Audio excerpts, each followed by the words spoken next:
start live streaming, that would be great. All right, I'm going to assume that means we're good to go, Hayley. Thank you, everyone. Tēnā koutou katoa, no mai ki te hui o te konehere o Pōneke, tēnei rā. Welcome everyone to today's traffic resolution hearing panel meeting. I'm going to open with the karakia. Whakataka te hau ki te uru, whakataka te hau ki te tonga. Kia mā kina kina ki uta, kia mā taratara ki tai. E hi ake ana te atakura, he tio, he huka, he hauhu, tiri hei Māori ora. I have one apology that I've received from Councillor Rush for early departure at 3 p.m. Do I have any other apologies? I don't see any, so I'd like to move those apologies. Can I have a seconder, please? Thank you, Deputy Mayor Free. And then if we can vote on those apologies in the usual way, please. Might be half hour early. My appointment I need to get to is at 3, so but it's nearby to the council. It's all good. Thanks, Councillor Rush. That has carried unanimously. Excellent, thank you. Do I have any conflict of interest declarations, councillors? I see none. All right, confirmation of minutes. I move the motion that the Traffic Resolutions Hearing Panel approve the minutes from the Traffic Resolutions Hearing Panel meeting held on the 10th of February, having been circulated, they be taken as read and confirmed as an accurate record of that meeting. Do I have a seconder, please? Thank you, Councillor Matthews. I'll put the motion, please vote.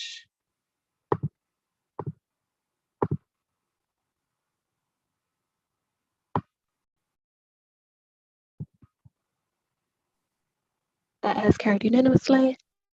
Thank you, Letitia. There are no items not on the agenda.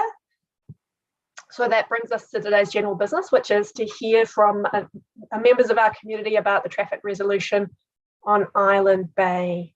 I'm just going to start with a quick statement to say that we're really aware that this is an issue where members of the community have really strong feelings, and that we've got many submitters today, and to accommodate everyone, we've agreed that everyone will only have 5 minutes, even if they are an organisation. And I just wanted to say to submitters that this is your time to share your views and your suggestions, and I will ask you all to share your views respectfully, and I won't be tolerating any personal attacks against staff or against councillors. And to councillors, today is our time to listen, not to respond. Or to make our own speeches. So I'll ask you to keep questions brief, especially acknowledging that everyone only has 5 minutes. And I won't be tolerating speeches disguised as questions. So I will ask you to get to the point quickly with your questions so that we can fit as many as we can into the time we have available. I am aware we've had a few people already pull out today, as often happens with hearings. So we'll just be playing it by ear as we go through the day. We may end up with slightly longer adjournments in between each session, but we will press onwards. So our very first speaker today is Thomas Bryan, who's coming to us on behalf of Blind Citizens New Zealand. And as you'll see, his submission page is on page 5, if you wanted to follow that along. Good morning, Thomas. And good morning. Thank you, Chair and councillors, for the opportunity to present this morning. By starting off, Blind Citizens is one of the longest aged consumer organisations in New Zealand and is the voice of blind people. I guess the blind community have really struggled with presenting this submission, partly because the information that was available to us was not particularly accessible. Using maps and diagrams with no verbal description made it really quite difficult, and so we weren't sure if some of our points were quite accurate or not. But our main issues are really around safety of older people and people with disabilities, including the blind community.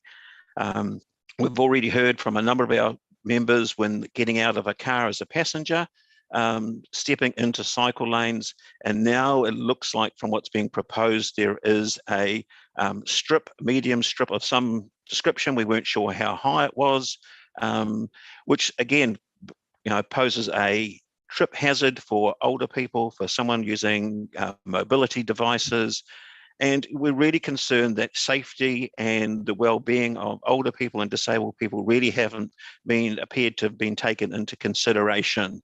I myself have come across issues getting out of an Uber and nearly being run down by a cyclist, also getting off the bus. It really is quite a challenge and quite dangerous for someone who either can't see, hear, or is unable to move quickly to get out of the way of cyclists. And we really value the opportunity for people who cycle and e-scooter as their way of getting around, but we need to consider safety of everybody. And we'd like to really see, maybe we didn't put it in our submission, but why not put the cyclists and e-scooters down the centre of the road and actually have a medium strip to keep them safe and protected from vehicles. We have seen a gradual depreciation in the needs of disabled people. We saw the removal of blind square funding from Wellington City Council, and we've seen less and less tactile indicators and other forms of making the streets safer for disabled and blind people to get around. So I'm really happy to answer any questions, and I know time is short. Thanks so much, Thomas. Councillors, do we have questions for Thomas this morning? Councillor Rush. Thanks very much, Thomas. I'm just interested in your comment around challenges getting out of a car and essentially having the buffer there, which is a trip hazard. Is that going to be any different than getting out of a car that's parked next to a curb in the ordinary way as it is now? No, because when you get out of a car at a curb, you step up onto the curb and you're on the footpath. This is something you're going to have to either step, because this is probably part of the problem. Because the information wasn't particularly well described, it was depending on pictures and such like for people to get the impressions. We have no idea if it's actually just like a judder bar that you actually have to step over, etc., or is it, we have no idea. But if you're stepping up onto the footpath, you're onto the footpath and you're on a walking area.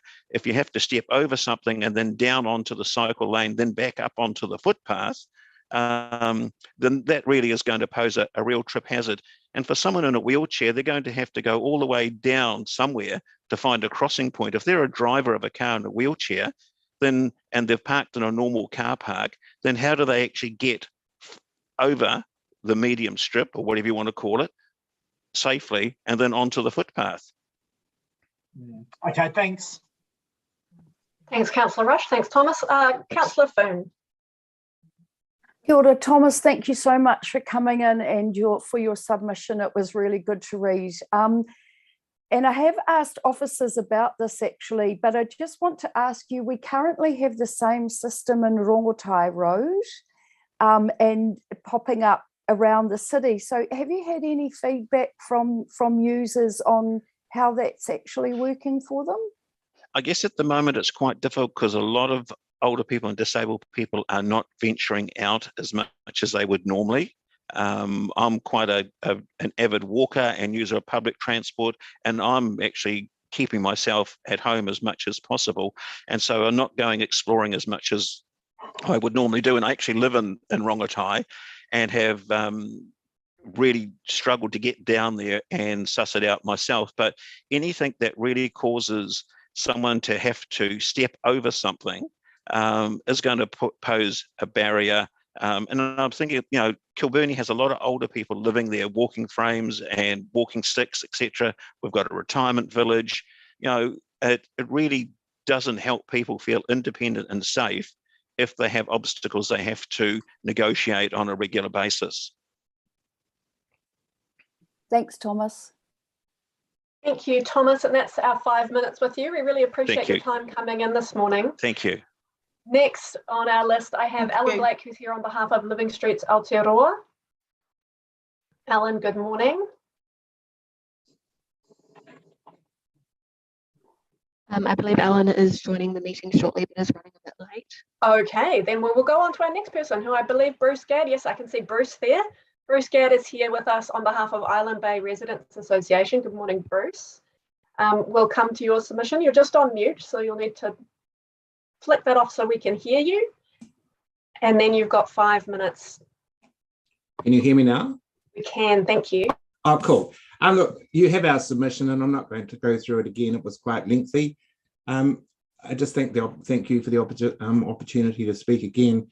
I just raised 3 points really. One is that the council has once again asked for submissions around the cycleway, and the upgrade, and 2/3 of submitters are opposed to what the council has planned.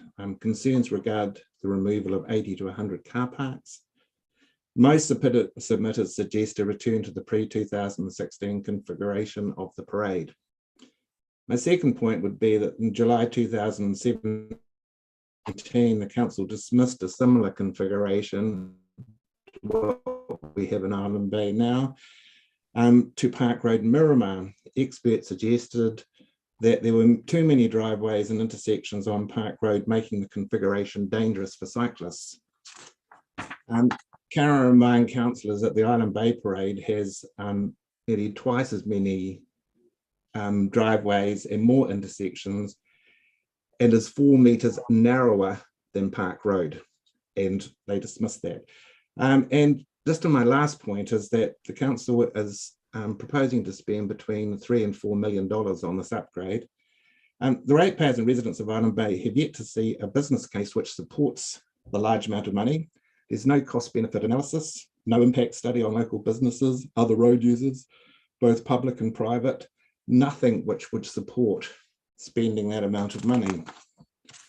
And Island Bay Residents Association, we come under quite a lot of criticism, but we feel that we do support the majority of Island Bay residents, and we hope that the council will listen to what the residents and ratepayers of Island Bay are saying. That's my 3 points. Thank you. Thanks very much, Bruce. I've got a question for you from Councillor Fitzsimons. Good morning, Bruce. Just 2 quick questions. First of all, Yes. Does the Island Bay Residents Association accept that some change is needed in the interests of safety? And secondly, the council committed to doing a parking plan prior to detailed design, but now is not saying it's not able to do that. Do you think it's important that happens before detailed design? Absolutely. And we'd like to be involved this time, and it just seems that we're always just dismissed, and it's enforced on the Island Bay community. And I just had that first question, which was, do you accept some changes needed in the interest of safety? Absolutely. But I think you know our view of that too, is that we do feel that return to the pre-2016 configuration with a clear cycleway on the outside of the cars, painted, highlighted, and maybe some speed limits reduced in the Island Bay Parade area too. Thanks for that response, Bruce. And I've got Councillor Rush. Oh, thank you, Madam Chair. Bruce, I think a number of people have said about kids getting to school, and I think there's 2 or 3 schools in the area. Do they need to cycle up along the parade, or can they go other routes? Or what's your feeling around kids cycling to school along the parade with the improvements, going back to the way they were, or what have you? Our observation is that most kids either use the footpath, but also use Clyde Street, where the 2 main schools are. So they actually go round Humber Street and up Clyde Street if they're coming from the south of Island Bay. And from the north of Island Bay, they move into Clyde Street too. So the actual length of it is not often. Right, okay, thanks.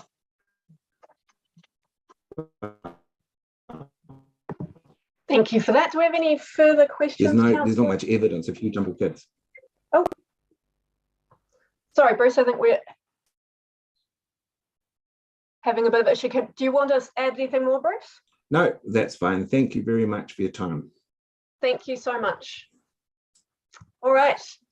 Has Alan Blake joined the meeting yet, Letitia? Yes, Alan Blake is now on. Okay, good morning, Alan. Nice to have you here with us, obviously on behalf of Living Street Aotearoa. You've got 5 minutes. Kia ora tātou, kia ora everybody. Nice to be here. Sorry, I was just racing up the street. I thought it was tomorrow. Really looking forward to being at one of these meetings when we talk about pedestrian improvements. So this one again is here we are on Island Bay. So we're spending more money this cycleway, which Living Streets really supports cycleways. We think it's a really important option for people who don't walk or catch the bus. So it's really important to get the designs right. So this is all about the design. It's not about not supporting cycleways in general. And we've seen Island Bay develop over time, and we have constantly said, please don't take the footpath. And every time a new design comes up, some more footpath is being taken. So this time it's going around the shops, which is where the most pedestrians are and people who are busy doing other things rather than watching out for bikes on footpaths. So what I would have hoped was that there was a proper separation between cycling and walking. And that is either a physical barrier like some planting or a difference in height, so that bikes don't just accidentally pop up onto the footpath and people who are walking know where they're at. So it's just hard to understand with all the guidance that's available to the council, which the council apparently has adopted, why we keep coming back to having these less than ideal designs. And I don't think that cyclists like them either. So I just think we're going to spend more money on this cycleway that needs to meet a decent standard. And that includes with the pedestrian cyclist crossings. Why are we going to having pedestrians at the most vulnerable moment crossing a road, having to cross with cyclists? So you're watching out for people in cars coming and going and people on bikes coming and going. So it makes it a much more complicated crossing. And yeah, that's pretty much, and it's the same with the bypass stops as well. Why are they not properly designed so that there is actual separation between the bikes and people getting on and off the bus and becoming a pedestrian? So I think it should go back to the drawing board again, this one. And that's all pretty much that I wanted to say. Thanks, Alan. Councillors, do we have any more questions for Alan? I don't see any, so I'm going to ask one. Alan, what would you like to see ideally in terms of particularly going through the village centre where there's the most pedestrians? What kind of design would you like to see there? I would like us to retain footpaths that are safe for pedestrians. And you have wide footpaths here because it's a busy place, people doing a lot of different activities. They're not just wandering along. I think there's lots of designs set for cycleways. Why are we constantly coming back to taking footpath space and making it unsafe for people? I see Thomas was on here, so I'm sure that he will talk about it from people who have blind and low vision point of view. It's a significant issue. We can do much better. We can do much better in Wellington. I'm not a design person for cycleways, so yeah. Fair enough. Thanks, Alan. And we did hear from Thomas just before you arrived. It was very interesting. Councillor Rush, you've got a question. Yeah, Alan, can cyclists go through the intersection where the shopping area now safely? It's got quite a speed limit and lots of judder bars. In your view, I mean, I was going to pull my hand down because it's really maybe a bit unfair to ask you, but I mean, what's your thoughts? I can't answer for how cyclists find it, but I know crossing the roads around the shops are quite busy. It's quite you have to be quite aware of what's going on. So adult, fit, healthy person, not a kid, not something else. So I don't want to make it more complicated for people. Okay. There's a lot of parking around the shops, and it's angle parking, so that's usually a safety issue for cyclists. So get rid of the angle parking. Okay, thank you. Thanks, Councillor Rush. Any other questions this morning for Alan? I don't see any. Thanks so much, Alan, for coming in. Really appreciate. Oh, sorry, Councillor Pannett, in the nick of time. Off you go. Apologies, sorry, Chair. Alan, look, thanks for your submission. As you know, this exercise has been going on for some time and causing a lot of consternation. So if you want some redesign works, and we've got some time limitations, are you suggesting that it be delayed until those issues are resolved? Or Yes. do you think they can be dealt with, and so that we don't have another year of discussion. I can't remember how many years we've had of this already. Let's get it right. Let's stop making something that's just going to make it worse. I really believe that we can get win-wins for everybody. This isn't, us against them or anything like that. Everybody can come out with a safe and happy outcome where people can get around in the way that they want. Thanks, Alan. That's your 5 minutes. We really appreciate you joining us, especially since you thought that you weren't quite on the right day. So we appreciate you rushing back to come and see us. Thanks. Next on my list, I have Chris Banks. Is Chris with us this morning?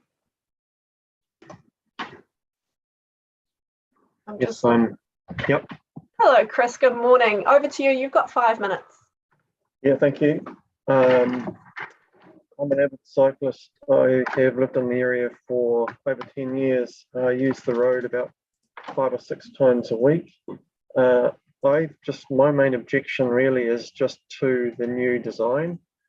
To me, it doesn't make sense to have the concrete buffers, particularly as they are very hard to see. That to me, I guess I'll make one or 2 points about that. It seems to me that we're adjusting the design to go back to allowing the cars to park on the left-hand side or closest to the footpath. So then my point is it makes sense to revert to cars on the left hand side of the road, having that well-marked cycle lane and then the traffic.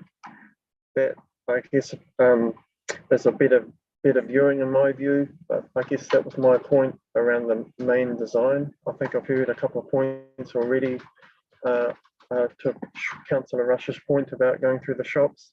I think the judder bars and the speed limits do enough for cyclists to go through there safely.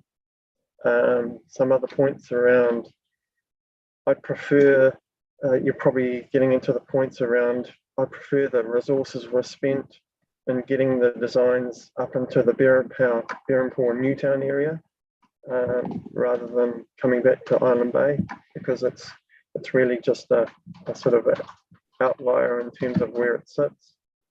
So those are the points that I wanted to make.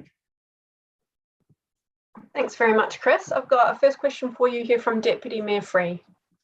Thank you, Chris. I'm actually really interested. You're probably one of our experienced, what we would call an experienced cyclist. What kind of designs do you like out of what's been done in Wellington City? We've got, obvious ones over in the eastern suburbs. We've got some up the northern suburbs. We've got Hutt Road. What do you personally like as a experienced fit cyclist? I guess I prefer, and perhaps I'm a more fastest rider and riding in sort of groups of cyclists around the bays in particular.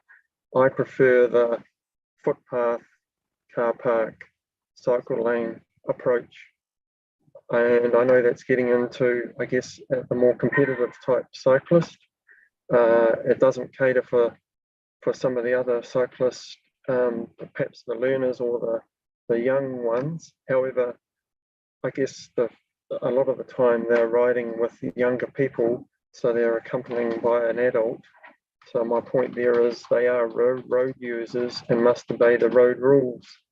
So I guess that's one of my points. I guess that my preference is to go with that design. Okay, thank you.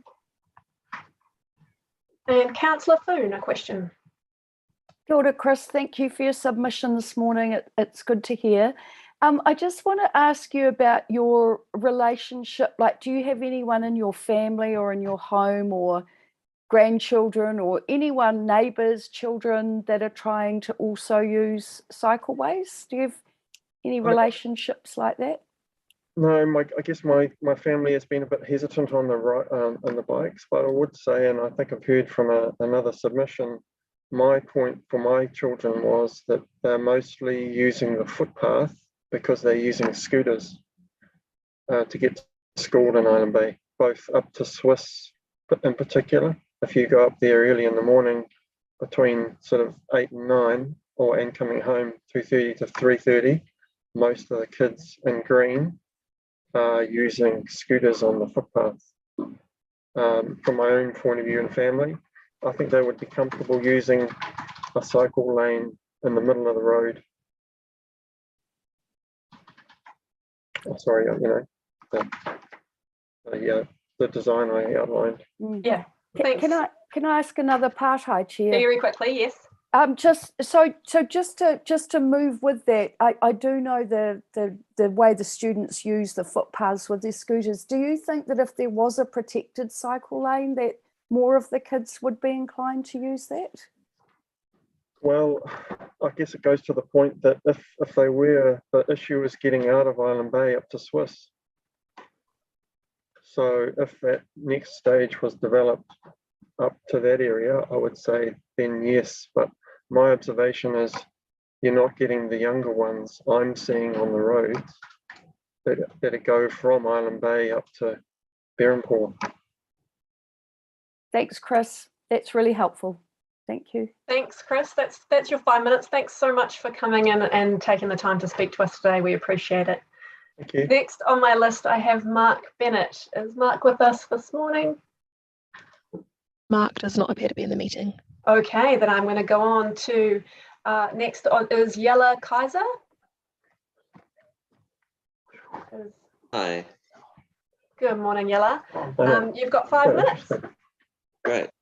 I use the cycleway on a daily basis to and from school, and I just thought I'd have a few points that I like about the cycleway and things that could be improved with the design. So I just wanted to note that I really prefer using the cycleway, and when you're on the cycleway, it's a lot safer than when you hit Berrenport. Like suddenly you have to look over your shoulder and like you have cars going quite fast and really close to you, overtaking with 10 centimeters of space next to you. And it gets really dangerous. So I would definitely like to see a cycleway in Island Bay. And at the moment, I am happy with the one now, but I'll just mention some of the points that I don't love. Because of so many of the cars parked along the parade in the buffer zones and in the kind of edge bits just near the intersections, a lot of the cars trying to turn onto the parade cannot see any part of the parade. So they move right up onto the cycleway and it's really difficult to get through. So I'd like to see something changed about that in the new proposal.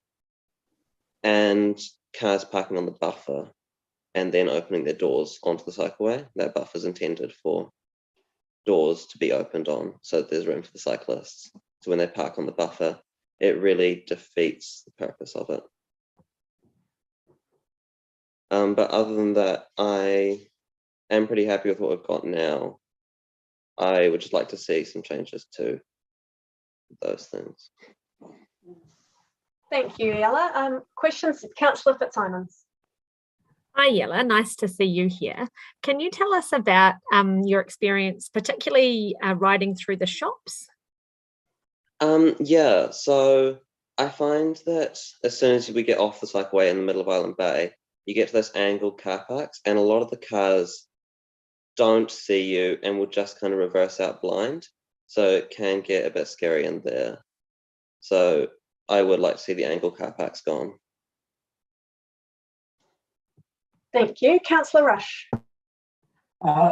Thanks. Just on the, you mentioned cars coming out of intersections, having to go into the cycleway to identify whether, it's safe for them to continue. I understand that the design is going to remove car parking from those intersections so that there's a better visibility. Do you think that will help or solve the problem? I think some of the problem is cars parking where they shouldn't be. So there's those areas before the parking bits which kind of have white lines across them. And a lot of cars will park there or just stop there temporarily, and that inhibits people trying to get onto the parade. So okay. I'd like to see maybe those raised or painted yellow or something, just a bit more clear that you shouldn't be parking there. Okay, thanks. Thank you. And Deputy Mayor Free. Yeah, just interested in when you started cycling. When the cycleway was put in, did it? You might have been a bit younger, I don't know, but when did you start cycling? And was the fact that there was a cycleway there influential in that? Yeah, so I started cycling in 2017, year 7, when I was biking to and from Swiss. So I haven't actually biked in Island Bay without the cycleway, but I was always told to bike on the footpath if I was in Island Bay before the cycleway was there, although I was a bit younger, so I can't say I know what it was like before then. But you're not tempted to ride on the road in Island Bay, I take it? No. No, okay. The cars tend to be a bit too fast and a bit unaware of their surroundings. Thank you. Thanks. And Councillor Fitzsimons. Yella, I know that your family lives without having a car, which I think is pretty impressive. Can you just tell us how important cycleways are to that and how you as your family kind of makes that work? Oh, I think that we only make that work because there is a cycleway in Island Bay. It wouldn't work in a busier suburb without one. And it works because we have quite a good public transport situation here. So if it were safer, I think it would definitely improve that for other people too. All right. Thank you very much, Yella. That's your 5 minutes. We appreciate you coming in and taking the time to talk to us this morning. Thank you. Next on my list, I have Linda Beatson. Linda, are you with us this morning? I don't think we have Linda or Reagan, so the next person will be Neil. All right, so we've had We do have Reagan, actually. I've just seen him. Apologies. All right, Reagan, if you're with us, it might be your turn. You might be straight into the action. He's just connected to the audio now, so he won't have heard any of that, sorry. Okay, well, rather than going to Reagan, who's just joining us, I might skip over. Yvonne Curtis is with us, and she did say that she's got a message that Neil Curtis is not able to join us. Yvonne, did you quickly want to speak to that? Right, have I unmuted myself? You have, very successfully. Right. Yes, I think I might as well have my few minutes now. Those of you, in fact, most of the people on the council there know me very well. I have been involved in this issue for now longer than I would like to be, and I'm very sad that somehow along the line we have not seemed to have shifted from where it was nearly 15 years ago now. I'm not good with time. But I do support what the Island Bay Residents Association speaker has said. I also listened carefully to all the other responses, and I still say that in my submission that we need to put aside what we have now, go back, not identical of course to what we had before, but look at the spaces we've got and how to best use the spaces for all. And I'd also like to say I felt very put out by the fact that I could only put in one way. I use the actual parade. I walk on it, I bus on it, and I use my car on it equally. So that is the other thing. And as an older person, I certainly do not now feel safe walking on the streets or using the car even on the streets. I feel not in none of the processes do I feel safe. In the bus, it is quite scary as the buses try to negotiate the very narrow street that it is now. And I've used the buses for a long, long time in Wellington. In fact, since we moved into Island Bay. I should say I was a resident for 41 years in Liardo Street, was part of their residents association. In fact, held it together until we put it to bed. I have been part of the Island Bay Residents Association here and have only stepped back as my age now makes it more important that I do. But on the other hand, I am still very much involved in public affairs, as a number of you will know, and I will say something elsewhere. So I think I'll leave it to you how you take that. And for Neil, he will put in his written submission, because for some reason, because of the technology, which is so beautiful, we actually did not get the information we needed until after the time limit this morning at 8:30, when we tried to find the data that had been promised to have been sent to us. Thank you. Thank you, Yvonne. I'm sorry to hear that you had that trouble with getting some information you were after. I've got a question, and then we'll see if other councillors have a question. Could you tell me a bit more about, as a pedestrian, why you don't feel safe using the parade? I am now old enough that unfortunately I'm not as steady on my feet. So but I don't resent, and I would certainly tolerate having young people come past me on their scooters and whatever, but it would be useful if they would at least make a noise before they get there. So I don't have any problems with younger people using whichever mode of time they do, but I do not feel safe now. And getting out of the bus, I have never felt safe, as particularly getting off at the Avon Street one, getting out of that bus at any time. And also, the reason I feel unsafe on the bus is the street is now so narrow and I have to take my hat off to the bus drivers. I think the bus drivers in Wellington do a fantastic job and in a very nerve-wracking situation. And I really do fear for their actual well-being because of the job, the stress of the job that they're being asked to do. Thanks, Yvonne. I agree. Our bus drivers are extraordinary. We're lucky to have them. I've also got a question from Councillor Panic. Thank you, Mrs. Curtis. Appreciate you coming in. So look, and I'm concerned to hear that you don't feel safe in these different modes, so we'll look at that. But I guess I just want to clarify whether you think that cyclists need safe passage right down the parade as well, because there's never been a complete cycleway, just so that everyone's safe. Thank you. Hang on a minute. I did not say that we all have a level of safety. And I think that, and you're saying that I don't appreciate cycling. I do, but I do not think Wellington is necessarily, or how we've done it, is actually the safest for the cyclists even. In fact, I think the cycleway we have is unsafe for the cyclists. So just to clarify, I know you didn't say anything about cycling. It's just, I just clarify that. Thank you. Thank you, Yvonne. That's your 5 minutes. I really appreciate you taking the time to come in and speak with us this morning. And I'm going to go on my list to Reagan Dooley. Hopefully Reagan's now had some time to get himself settled in. Good morning, Reagan. Kia ora. All right, over to you. You've got 5 minutes. Thank you, and thanks for the opportunity to speak. I'll jump straight in and just clearly state that as a daily user of the Island Bay Cycleway, it is fantastic. It is definitely safer as a cyclist. I much prefer it to the old layout and not playing leapfrog with buses and having buses and heavy traffic. It's an arterial road. It's a very busy road with a lot of traffic. So take it from a cyclist, an actual user of that cycleway. It is a much valued asset in our community. That said, the lack of a parking plan in this consultation is a bit of a stuff up, and has generated a lot of unnecessary angst in the community that you're going to be hearing all about today, for sure.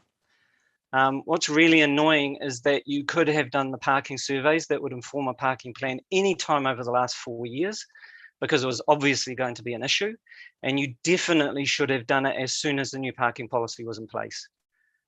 Council didn't even use the 2017 parking survey that was done on the area surrounding the shops as part of Love the Bay in the consultation material, which would have been very helpful. And I just do not understand why you leave yourselves open to exactly what has happened. A whole lot of upset people because they just don't have the information they need. Personally, I think you should insist on having the parking plan before approving the traffic resolutions, just on principle. But I honestly don't know what the extent of the dependency between the planned reseal and the upgrade is, and how easy it is to break that dependency if you need to. I do think that council officers and councillors should sort this out before March the 10th, because the meeting is not the place to do it, and it is just going to lead to more substandard decision making.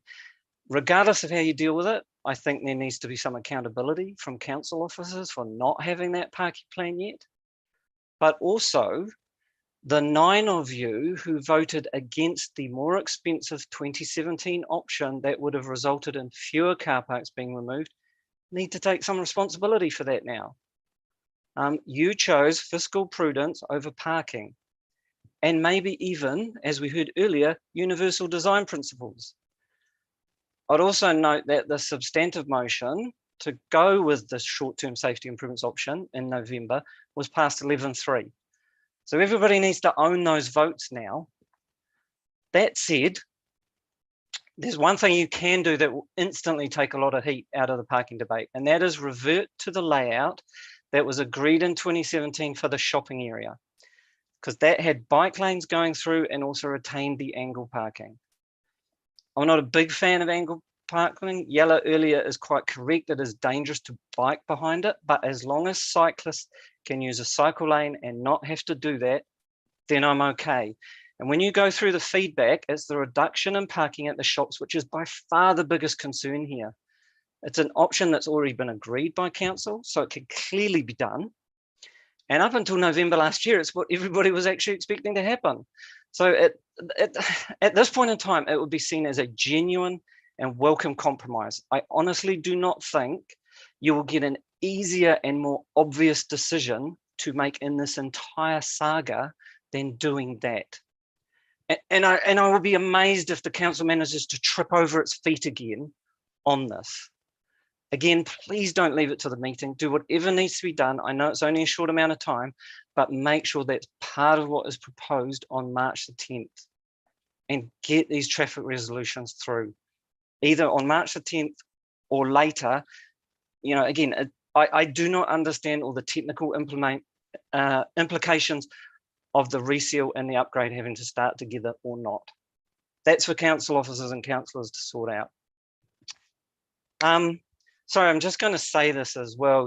You've just heard from the Island Bay Residents Association, and you know they talk a lot about representing the majority of Island Bay. That is just not true. The vast majority of Island Bay did not participate in this consultation, and they never have. I'm really not happy about the design of this consultation, in particular stating in the material that this is not a vote, and then using the dashboard presentation on the website that makes it look exactly like it's a vote. I mean, again, you're just racking people up for no good reason. And those of you who've got school certificate maths or maybe NCA level 1, I'm not sure, you know that a self-selecting non-random survey means we can't draw any conclusion about the preferences of the wider population from these results. And yes, this is a problem across a lot of council consultations and the way you present these results, and I just wish you would stop doing it. Finally, Reagan, just I'm quickly, sorry, this is your 5 minutes is up. If you've just Okay, got a quick thank you. closing statement, I'm happy to take it. Yeah, look, just bear in mind the Residents Association AGM's coming up Monday. There's 18 nominees standing for 13 positions, only 4 incumbents. There's going to be 9 new faces on that committee on Monday. So please also just bear that in mind. The Church Leaders of Island Bay have put a notice of motion forward that the Residents Association take an impartial position on the cycleway and the parade upgrade from this point forward. Please just make note of that. Thanks. Right. That's what all I've got. Cheers. And sorry to use up all the time. I always do that. Sorry. Thanks, Sorry. Reagan. We really appreciate you taking the time, and we're always happy to hear from you. And next on my list, I have Terry. Is Terry in our room at the moment? It seems we do not have Terry in the room. All right, Letitia, do we have who haven't we heard from? We haven't had Mark Bennett or Linda Beatson or Terry. Are any of them present at the moment? We have Margaret Crisp. Margaret Crisp is from the next group. Oh, okay. Well, if Margaret's here, I'm happy to take Margaret's to hear from Margaret now if she would like to do that. Margaret, would you like to speak to us now?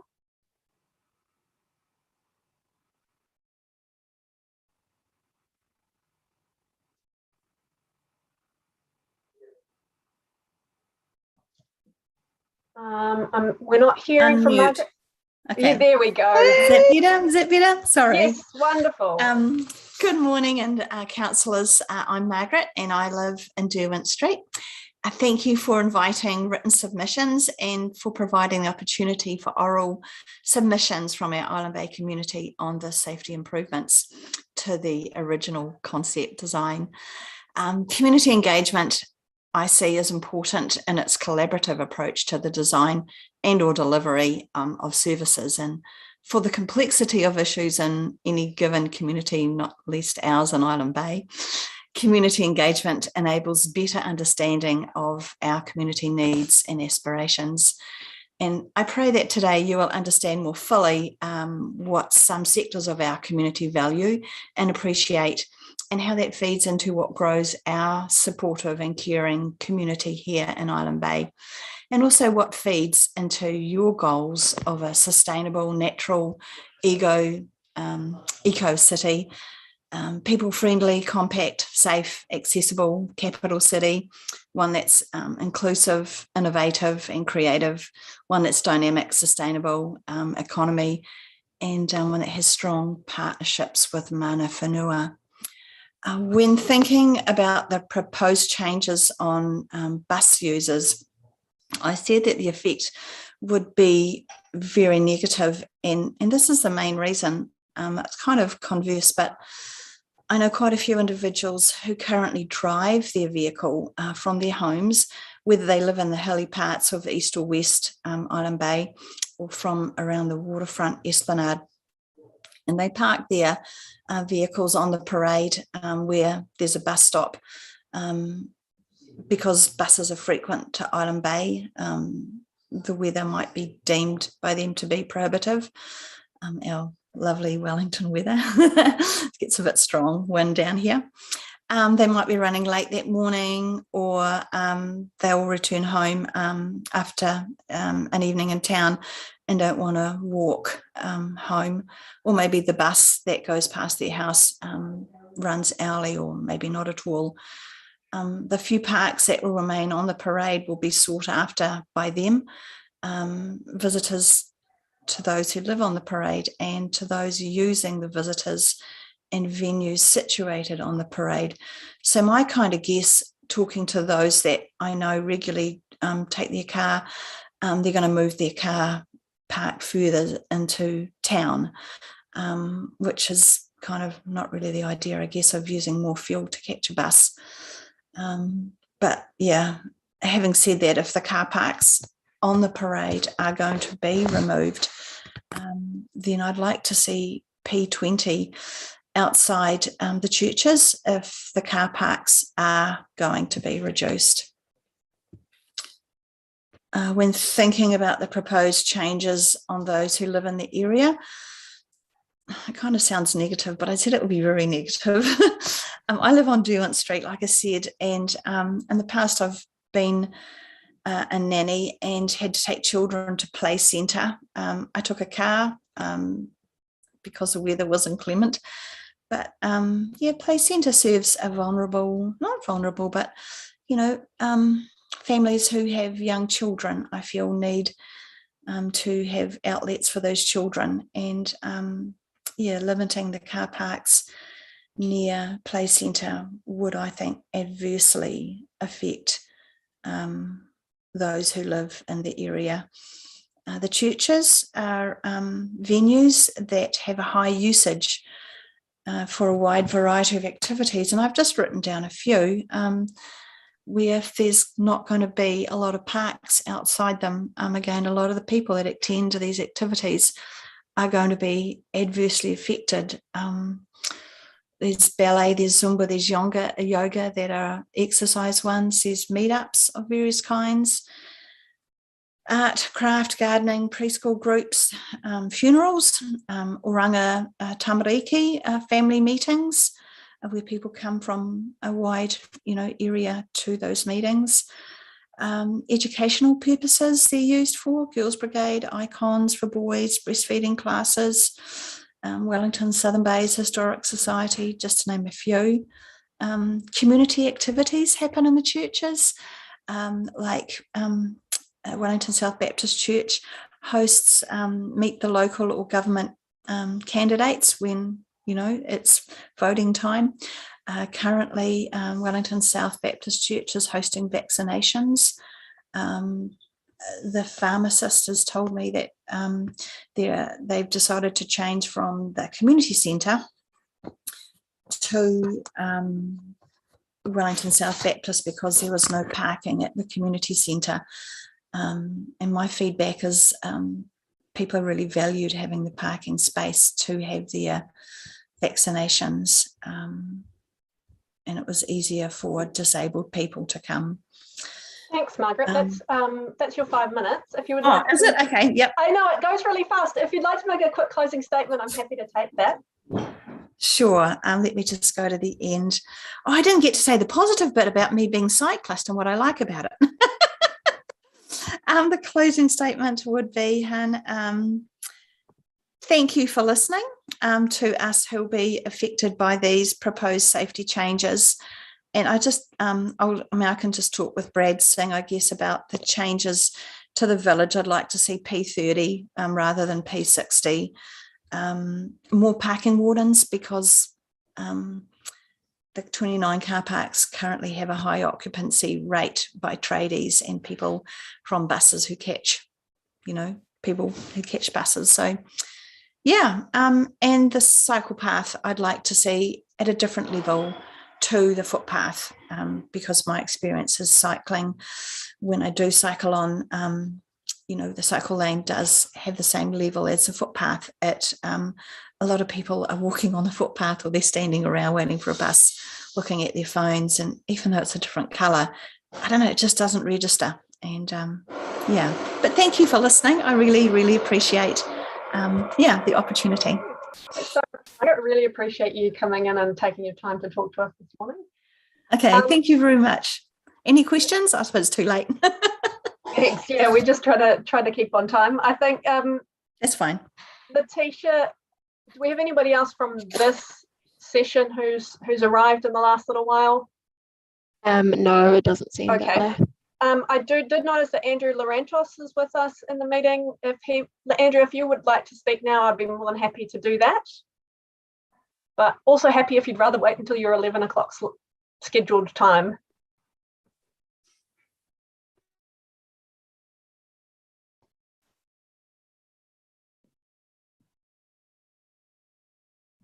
Andrew may be in the meeting but may not be at his screen. Are you there? There, yes. Oh, we are, Andrew. I can't see. Can you see me? No, we do, you don't have your camera on.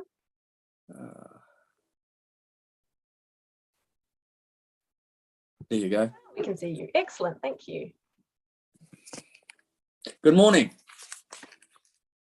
Look, my name is Andrew Lorentos, and we've had our property on the parade for 42 odd years now.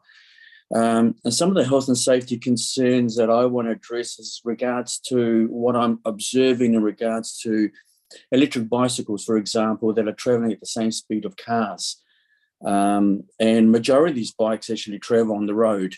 And I've spoken to a lot of these people, and a majority have come back to me and said to me, it's really because of bad visibility with other bikes and cars, and riding on a cycleway at such a speed makes them feel a little bit unsafe. So being on the road, travelling at the same speed of the car makes them feel safer. The use of electric bikes is obviously getting better and better and bigger as well, which is a great thing. And so the environment's changing as time goes on, and I think it's happening automatically, and it's a time thing that's going to happen when people do move away from petrol vehicles and so forth. I find it very bizarre that we need to ride around bus stops on the parade. So you come off the cycleway and go around a bus stop and then back on again. I think that's pretty primitive and unsafe. I think the current and future layouts create clutter along the parade. And I think about how narrow it becomes in regards to vehicles, emergency vehicles, fire trucks and so forth, and ambulances and bus drivers who are constantly complaining about the use of the parade and how unsafe it is when these two large vehicles go in either way. I think there's been a lot of confusion as well. So I've spoken to a lot of people that have come to visit us who have said to us that they've gone and thinking it was traffic along the parade, but in fact the cars had been parked. So They coming out of the shopping centre, then suddenly they're behind the vehicle, and they're in a communication, they're talking with people, and then someone says, hey, actually, Dad, you're actually parked, you're not actually in traffic. So, and that's only because they've got the cycleway on the inside. Pulling in and out of driveways for residents living on the parade, visibility will still be limited, even under the new design. The proposed concrete buffers between parking spaces and bike lanes will only create a hazard even for crossing the road. And additional concrete buffers between traffic lane and bike lane in places will only add to the current clutter, in particular for larger vehicles, once again going up and down the parade. The replacement of the angle parking on the parade with parallel parks will impact businesses in the shopping centre. And reality is, ever since the cycleway got introduced into Island Bay, we've actually lost 2 dairies. So there's still 2 businesses, and people would say that, you know, maybe businesses like that are changing, but to me, it's a convenience store. And we've still got our one down the road, thank Christ, anyway. So that's a great thing. But what will be on the impact of those businesses down on the parade there? Is particularly where the shopping centre is. Now, I've actually gone through and spoken to people in those businesses, from the lotto shop to the fish and chip shop, to all those shops along there. Now, all of them have said to me that no one's from the Wellington City Council has actually gone in there and discussed anything with them to make them aware of what's going on. I've also attended the Island Bay residents meetings in the past. I guess my concern was watching that grown woman cry that was losing her dairy, and she attended that meeting on 3 different occasions, crying and waiting for some sort of compensation from the city council. That I believe that there was a fund there, but obviously didn't get used. But to me, watching a grown woman cry just says to me that something's wrong and we probably need to go back to the drawing board. And this is only one business. And don't forget, the cycleway hasn't left Island Bay yet. So I'd hate to think what sort of catastrophe it's going to create through Barrenpore. We just need to be, we need to be doing our homework on this. I got sent a letter from the Wellington City Council, and that was dated the 21st of January 2022. And it was outlining we have some road sealing work on the parade in March, April, and on the back it actually proposes all the different changes. And it does say that that some of the parking will be changing, in particular the P120 car parking will be moved, and also states that 13 P60 car parks will be moved as well. However, my concern says that the Dominion Post states that they'll be removing between 80 and 100 parking spaces from the parade between D and Reef Street. And you know, call me stupid or something, but I don't see that communication on this letter at all to people. So I don't think information's going out to people that have the ability to go online to pick up a lot of this stuff. Especially once we've received a letter from the council, we would have thought then all the communication would be given to us. So I think that's a major concern as well. Sorry to interrupt. That's your 5 minutes. So I'm happy to take a quick closing statement from you if you'd like. Yes. Okay. Look, I've only got a couple of recommendations going forward. And firstly, I've raised a couple of things about health and safety. I believe that we should move forward recommending our tamariki, our children under the age of 11, ride on with bicycles, ride on footpaths on the parade, because that's happening every day right now. So at 3 o'clock after school, I see parents on the footpath, not on the cycleway, with their kids riding the bikes. And the footpath is big enough to take that. And I think those children feel quite safe, and so do the parents. So I think there's an opportunity to allow children under the age of 11 to ride on the footpath. The only other thing I've really got down here is that I think the democracy needs to be upheld in Aotearoa Island Bay, in particular with the way some of the voting's taken place in the past. In 2016, it got rolled out. In 2017, the council put a proposal, 4 options. Sure, we added a 5th one in there. which is what people wanted. I think this is part Andrew. of democracy. Just because we're already out of time and you're kind of going off of the topic of the changes we're looking at right now, is there anything further you'd like to say? That's all. Thank you. Thank you very much. I'd just like to see the cycleway go back to what it was. Okay. Thank you very much, Andrew. Really appreciate you coming in to share with us your views and taking the time to join us. It's 10:30 now, colleagues. So at this point, we're going to have an adjournment for 15 minutes. I'll remind you all that the live stream will continue to live stream while we're adjourned. So turn your cameras off and keep yourselves muted. And we will be back at 10:45 to hear from more people on this issue. Thanks, everyone.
Kia ora, councillors. If you can turn your cameras back on so we can see that we have a quorum, that would be wonderful.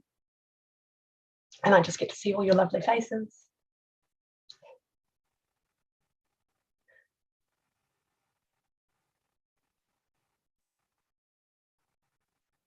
All right. Okay, so I'm happy to get started again on this hearing session. Next on my list, I have Bethany Miller. Bethany, is Bethany with us in the meeting room?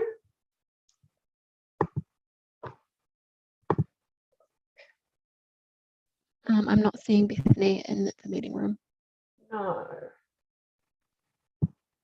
But I do see Darren Young. Good morning, Darren. Would you like to join us, please? You've got 5 minutes to give us your views and suggestions. Yep, thank you. Before I start, you'll find in my written submission, you won't see it there. I did email on the 13th of February and the 14th of February saying I had problems with the submission electronically, and I haven't had a reply to either of those two emails, so apologies for that. I'm an experienced cyclist and also an avid walker. I walk the parade about 5 times a week, a lot with my son who's autistic, and I drive the parade from pickup to Nofuro Bay as such. So the main focus today is about safety for pedestrians and cyclists. The number one thing that there's no improvement on is the intersection at Mersey Street for cyclists heading in a southerly direction. Now, I've seen 2 near misses, which could have been serious ones in the last 2 weeks. This should be your number one priority to fix. At the moment, you pop up about 10 metres before the intersection, and obviously guidelines are there for 30 metres for a reason. And it's quite ironic, you know, the danger for separated cycleways are intersections, and this is the number one thing. There is a concrete curb there that prevents the cycleway popping out there, but maybe a raised pedestrian crossing there could fix that. That would be the idea, but your traffic engineers would know better than me. One major thing for pedestrians is the advent of 65 parks already gone on the parade previously to this consultation is berm parking, and that's an epidemic Wellington-wide. Me and my son have had to stop and wait for people driving along the footpath to access the berm, reversing motorbikes with trailers in front of us, that sort of thing. Now the berm is where kids do also play. There are rope swings on the Putakawas down on this is the eastern side I'm talking about, and obviously quite a busy pedestrianised area because of the trees for protection from the sun and the wind.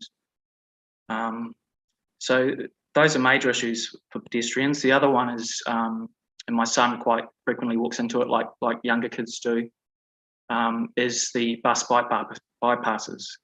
Now, there's nothing to stop them walking into there. They can't hear bikes coming if you're walking in the same direction as a cyclist is approaching. So there's a danger there. The other thing also is there's no signage saying cyclists give way to pedestrians for either people coming off the bus or for people walking along the footpath. That would be something that you need to look at. Obviously, there's a lot of planned removal of parks on that on the eastern side, south of the shops. Obviously, talking about berm parking, I can only see that making that worse. Now, I've never seen a parking enforcement officer on the parade for either time-limited parking. I would suggest doing regular visits down there to get people. It's quite frustrating. I don't ring in because you'd just be doing it every 5 minutes. On Saturday, there was 30 cars parked on the berm on the eastern side on the 1.7 kilometre stretch, for example. Now, the other thing is, with the removal of parks on the eastern side, how do infrastructure companies service that infrastructure? Now, there is a photo, if Letitia's got it there now, she can pop up, there's some trucks I wanted to share with you guys. No, the other one, if you could, Letitia. Should be another photo, this one here. This is Wellington Water coming to fix a berm south of Humber Street. Now, obviously that creates an issue for cyclists and pedestrians. With no parking on the eastern side, if they come to fix something on the eastern side, where are they going to park? I would guarantee you this is where they're going to park, which is an issue for everybody, either walking or cycling. There's electricity poles, so there's internet facilities and also power, obviously, for them to fix. So that's south of the shops. If Letitia, if you can bring the other photo up. This is Medway Street. Now, this is going to be a huge issue for a cycleway to go through here. What you've got planned is a priority, cyclist priority crossing and the pedestrian crossing. At the moment, that's what you've got, which is no pedestrian crossing, just a raised platform that you have to look in which way you go. Now, the stop sign is going to move forward approximately 1.5 meters. The dimensions aren't on there on the plan, so I can't comment on that exactly because they're not there. Now, the problem with this is that, as you can see, a ute there, that's about 4.6 metres, I think. Waka Katahi's guidance on this is that separated guidance at side streets and driveways is to have the offset, which you're doing a bent out offset, which is, I know, a technical term some of you might be familiar with, to obtain an offset. So this offset will be 6 metres as per the plans, but it also says it should be determined by the longest vehicle that crosses this intersection. This is the number 29 bus route. They're about 11 metres long. All the vehicles that supply the supermarket, which some of them are 10 metres, the largest of which is 19 metres, which is a big B train. Now, every time someone stops at the stop sign, there's a limit line before it that people would have to wait, but at the stop sign, they would completely block the cycleway and the pedestrian crossing, and everyone, they have to wait at everyone on the street. So I can't see how you could put this through here. It's just not functionable. Thanks, Darren. That's your 5 minutes, but I'm happy to take a quick closing statement if there's anything else you'd like to add. Yeah, please think of the people at the medical centre with mobility parking. Originally, it was outside the cycle lane in 2016. After complaints with them getting out the traffic, it was put back to the curb, and now you're putting it back out, obviously, to the traffic lane again. So that's all I have to say. Thank you.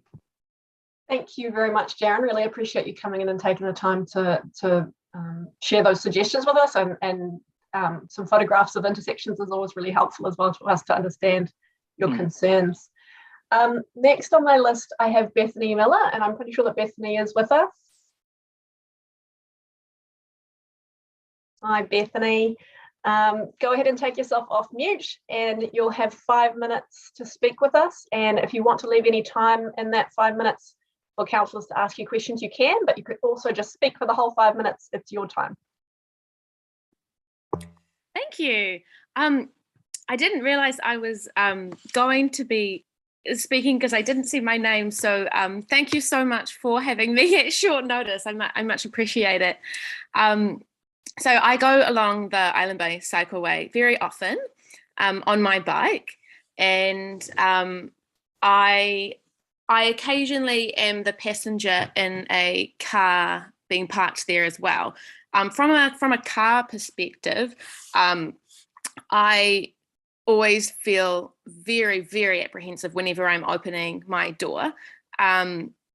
Always looking back, always feeling like even if I open it a crack, it could have the danger of opening out on a cyclist. So it does feel like very impractical at the moment in any circumstance, really. So I absolutely support the widening and the widening of the buffer zone, and I think that could go. It could be widened further still, especially for the cycle lane itself. As a someone riding a bike going along there, I'm so stoked that we have one, and I think it would be really amazing to, I guess, demonstrate for the rest of our city what a really wonderful cycleway can look like. We've made some great movements forward with the Brooklyn one, which is really exciting, and it would be so lovely for rather than being sort of an eyesore from all perspectives, whether like from any kinds of like pedestrians or motorists or cyclists or micromobility, for it to be like something really wonderful, more visually pleasing, but most of all more safe. And so widening the lane is one thing that can be done, And I also think it is really important to have the lane going through the township, and that's especially for accessibility. Sometimes I know of a lot of people who are just getting started in riding. Partly, some of the people are in the queer cycling group that I'm part of, different spokes, or some are like young kids being taught. And it would be so fantastic for the entire cycleway to be accessible to all people, no matter their ability or their confidence, because I think it's the people who are starting out that are the sort of change makers in the sort of the future of our sustainability and climate action in Wellington. So I guess those are the people that we want to be able to target, both for like an ethical point of view and also from, I guess, a climate action point of view, for getting more people riding. I understand that it could be made wider just by removing a few more car parks. So I wanted to quickly speak on that as well. Two main points. One is the fact that my understanding is that there's a lot of resident car parking within people's properties. So the need for the car parks themselves on the road isn't as high as it may seem. And the other point I wanted to make is that cycle parking takes up so much more room than car parking. And regarding the argument of making a place a beautiful, living, exciting hive of activity and a buzzing place to be, great for businesses. Actually, I think taking away car parks can be really, really helpful for that. Because if you take Cuba Street, for example, people love going there. People love going to especially the places on the mall where there are no car parks. It creates a beautiful place which feels people-centered. And like I say, is still accessible for bikes to go there, for pedestrian access. And any car parks that we do want to keep, I think like accessibility car parks are great for mobility, for people with mobility needs, people in the disability community. Outside of that, I think it's so much more important to have an accessible cycleway and a safe cycleway that's wide enough. That's everything. Thank you. Thank you. That's your 5 minutes. Really appreciate it. My gosh. It goes so fast. We really appreciate you coming in and sharing your views with us. It's really great to hear from you. And I'm glad that you could make it, even though it was short notice. Thank you. So thank you very much. I'm going to go next to Liz Springfield, who I can see is in the room. Thanks, Liz, for joining us this morning. You'll also have 5 minutes, and as you can see, it goes quite fast, and it's your 5 minutes, so you can use it all just to share your views with us, or you could save a little bit of time for questions from councillors if you like. Okay, kia ora koutou. Thank you very much for, greetings, councillors. My background is I've been working on in the climate and health space for the last 15 years. I have a Master of Public Policy, and particularly I've been working with Orotau New Zealand Climate and Health Council, but I don't represent Orotau in this space. And personally, I've been a resident of Berempore for 30 years, and then Houghton Bay for the last 3 years. So I've had a very direct interest in Island Bay access, both to get to services there and to pass through Island Bay. And Island Bay is probably the easiest space to get through. I've got a huge amount of impatience about this whole thing. It's been about almost 10 years since I presented a series of slides, PowerPoints to the council about the difficulties of biking through Berempore, including children biking on the footpath because it was a safer space for them to be. And a decade later, a climate crisis is worsening. The government action is probably a fraction of what we need to be doing because it's not taking into account a need to act more and faster as a relatively wealthy country. And also we're at the moment going to buy much of our credits offshore, which is a bit risky as a strategy financially. And mindful that we've lost a lot of ratepayer and taxpayer money over the last years with delays. There's really sound evidence, Alex McMillan and others, that every dollar spent on safe cycling infrastructure actually saves $20 in climate and health gains, and that's really huge. I kind of can feel the feelings of those who are part of the Paint It Back movement, but we've always been subject to flux, change. At one stage, Island Bay was tramways and bikes and people walking. The burst of privately owned cars is actually a relatively recent thing. And we face quite a difficult, uncertain future and where we need to prioritise the needs of, in terms of the Council's sustainable transport hierarchy, which has been in existence for years, that we prioritise the needs of those people who are living with disabilities, of walkers, cyclists, and with privately owned cars at the end. Parking doesn't need to be a thing. We've got car share, community-owned cars, which I would urge the council to consider more of a partnership to expand that car share is both a enabler and an amplifier of all the gains of public transport and active transport, because every car share vehicle takes at least 10 privately owned cars off the road. In terms of specifics, or actually before I get to specifics, I wonder if the council could actually consider having a best practice guide across the city for good, safe cycling. We know that cycle lanes need to be of a certain width, and we know what works. We know 30k speed zones are really important for the safety from a health and risk point of view. We know so much, and it would be so great to see a best practice guide for cycleways so to minimise the amount of consultation that needs to happen on really straightforward kind of stuff. If we want to, and also feel like the needs of children and young people, especially facing climate crisis and giving hope after what we've been through with COVID, that needs to be prioritised, and those that are most vulnerable in our community.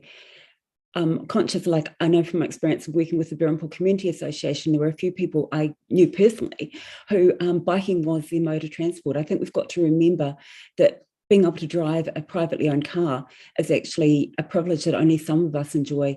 If we're living with disabilities, as we get older, my mother's lost a licence, hates it down in Southland, and our children, this is the best gift we can give to them in terms of independence, be able to bike to school and back. I calculated some years ago that we lost about $600 a year from each of our children not being able to bike safely to Wellington High, for example. It's just all those costs.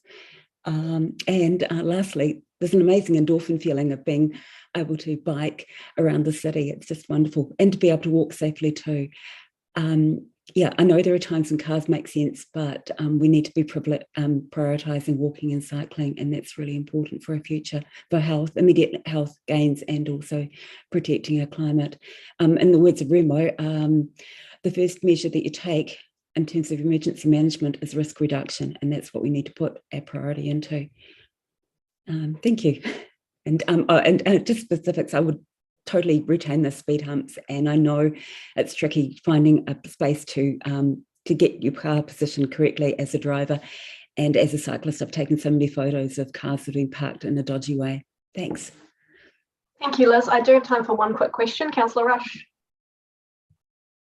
I'll try and be quick, Liz, but with the emissions trading scheme now effectively capping the number of emissions, isn't it really the case that any emissions saved by Wellingtonians riding bikes will simply be, captured by higher producing industries somewhere else in New Zealand and actually won't have an overall net effect at all?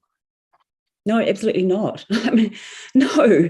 The emissions trading scheme is, as you probably know, Sean, is a fairly narrow mechanism, and there's quite widespread agreement that the most effort we need to be putting into is actually regulation change, and local government is incredibly important at driving the infrastructure we need. We need to make the healthy choices, the easy choices. That's a public health mantra from long ago. And also, I think, just to put it in a very practical sense for everyone, see what you think about your grandchildren biking through the space. You know, are you comfortable with your 6-year-old biking through there with their parent? Are you comfortable with your grandparent biking through? Can they manage? You know, that's the kind of head frame we need to be putting into this. Thank you, Liz. That's your 5 minutes. If there's anything quickly you'd like to add, I'm happy to take that. Oh, look, please accelerate change. I mean, it's been so long, and this just brings so many co-benefits. It's really wonderful international research published in the last just a year ago that just, you know, these are win-win things to be doing. Thank you. Thank you very much, Liz. Appreciate you coming and taking the time to talk with us. Yeah, thank you for your Letitia, I'm just checking that Fiona or Sally aren't with us at this point. We've had one member join under the name iPad, so if they are able to identify themselves, they may be one of our speakers. All right, councillors, bear with us for a moment while we try and sort this out. We've had a few people from this session cancel, and of course we had a few people from the session speak to us earlier, so we're just shuffling a few people around.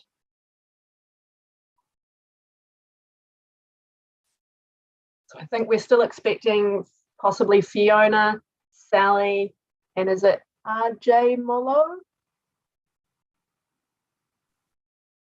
We're just expecting Fiona and Sally. Okay. I thought, was Mr. Mollo possibly going to come at 11:25, or is he cancelled now? They've now cancelled. Okay.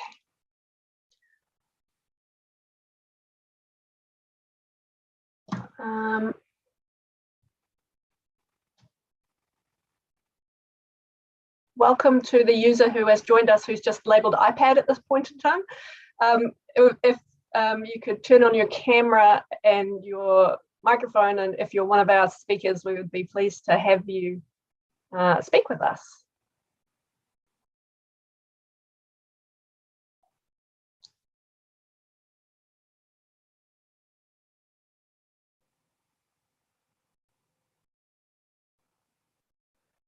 Right, I'm going to suggest that our next adjournment is supposed to be at 11:40. Given that we're only expecting 2 more speakers, I'm going to suggest that we actually take an adjournment now until 11:30.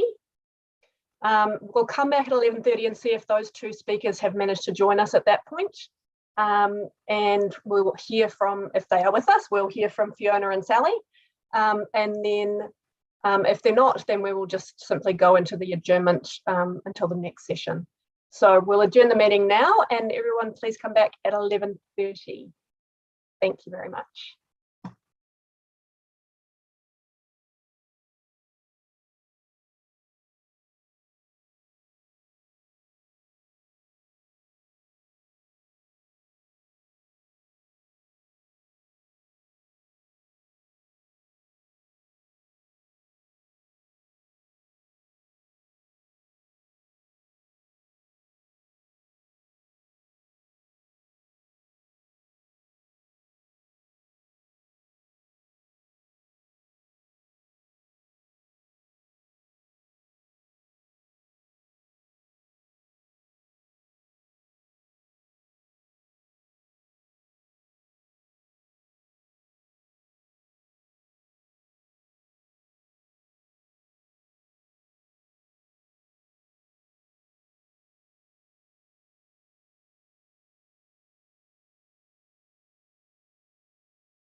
Thanks, councillors. And if a few more of you could turn your cameras on, just so I know that you're actually here. Lovely to see you. We do have one of our public participants has been able to join us in the break, so that's wonderful. Really glad to have Sally Page with us. Sally, just give me a moment to make sure we do have a quorum. Yeah, we're looking good. Okay. So, Sally, thanks so much for coming in. You've got 5 minutes to speak with us today. You can use that time to just speak your views. If you'd like to take some time for questions with councillors, that also has to be within the 5 minutes. Over to you. Okay, kia ora koutou. Thanks for giving me your time. I must admit I'm completely unprepared for this because I just got a call this morning telling me that I had this opportunity, so diving straight in. But I guess just to say, I made the submission because I am a cyclist. Well, I'm a person first and foremost, and I'm a mum of two. And me and my husband like to ride a lot, and we also own a car and drive. And I guess I wanted to make sure that that you got enough feedback that said, yes, please proceed with these changes, because I know that I live in Island Bay, and I know that there are quite a lot of sort of self-selecting people who give feedback, who may give a skewed impression of views. And so I'm just here to say I want to see safer cycling. I want to see my children be able to ride around both the community and beyond as they get older, and I believe that this is a change that is going to happen anyway with the way the world is changing. So like a lot of people, I guess I just want to say the sooner that this can happen, the better. So that's pretty much my pitch, and that's why I gave feedback. And so I'm probably happy to use the rest of my allocated time to answer any questions. Thanks. Thanks, Sally. I'll probably start with a question, which is, what is it about the new design that you like, or that you think is going to make it safer for you and your kids to use?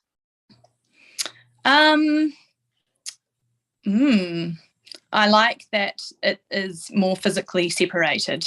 I think too often cars, just what's painted on the road doesn't do the job of giving people enough.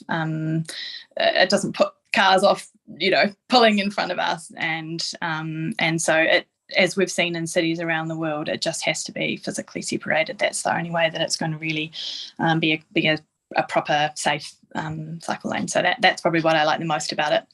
The other thing is, and it's a small thing, but I like that it's more about a connected journey and about seeing that journey from the perspective of the cyclist, because what we currently experience is a road that is designed for cars and pedestrians, and that just means, as a cyclist, it often feels like you're kind of navigating an obstacle course, because you're kind of going off the road, on the road, over curbs, up and down bumps, and so it's less important than the physical separation, but it is actually quite off-putting to go over these bumps with the kids in the back. So yeah, that's the other thing I like about it. Thanks, Sally. We've also got a question from Councillor Foon. Thanks, Sally, for coming in today. Really appreciate it at short notice as well. I know that you cycle as a mum with your children on the back. Just the experience around the bus stop bypasses. What is your experience there, and what do you see any way that could make it better for you and for the pedestrians and the bus users? Thanks, Laurie. Yeah, and nice to see you. It's a good question, and I have several times been on the cycle lane where someone's hopped off the bus, and yeah, it's dangerous as it currently is. And yet you've got that problem where people have to get off onto the footpath. I can only hope that the experts have a better solution. It doesn't work right now. It doesn't work. And I guess the only other thing to say is I know in some parts of the Island Bay cycleway, the cycleway goes behind the bus stop. I mean, to be honest, usually cyclists don't go around that. They don't follow that. They're just going to carry on going straight. So I'm not sure if that's helpful or not, but I think anything that can kind of keep the flow of bikes going while allowing people to get off safely. I don't know. There must be examples overseas of where this is done well. Just stepping back from the status quo and thinking about that would be good. Great. And one more part-time chair, if that's possible. Quickly, sure thing. Just the experience of cycling through the village centre. How do you think that will work, with a shared space or, for at the same level, one for pedestrians and a cycle lane? Do you have a view on how that will work? I think that will be really good. I think, as long as it's clearly demarcated where the people are riding and where the people are walking, that will be a lot better than the status quo where we have to go through the village and those bumps that sort of make it quite difficult to navigate. To be honest, those little speed humps, I tend to go to the right of those rather than to the left of those because going over them is too harsh and going left of them takes you too close to the cars. So I think that will be an improvement, and I think it will just take a bit of getting used to for people who are walking. But we see this around the world, and where it's flush with pedestrians, and it seems to work pretty well. Yeah, thanks, Sally. Thank you, Chair. Thank you. Thanks, Sally, for joining us, and especially on short notice. Really appreciate it. It was great to hear from you. And you seemed very prepared, even if you weren't. So that's Thanks for having. That's great. Thanks for having me. Thanks very much. All right, councillors, we've actually had a cancellation from Fiona, so we know that she's not going to be joining us. So at this point, I'm going to suggest that we now adjourn until at the start of our next session, which is at 11:55. So I'll see you back. Oh, Councillor Rush, yes. I'm just interested in Sally there. I mean, she's actually on the run sheet for 11:35, so I'm just a bit confused as to why she was. We've had a number of cancellations, Councillor Rush. So we had a few people that were there early, and so we took them in the earlier session, and then we've had a number of cancellations. So we're just kind of managing our way through that. But we know that no one else is going to be coming for the rest of this session. So we're now going to adjourn until the start of the next session. So we invite public participants to come for the whole of the session block time so that we're able to do a bit more of this reorganising if we have some last minute cancellations. Thanks, Madam Chair. No problem. So I will see you all back here, please, at 11:55. Thank you all.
Kia ora, councillors, welcome back. If I could ask you to just turn on your cameras so we can see that we have a quorum.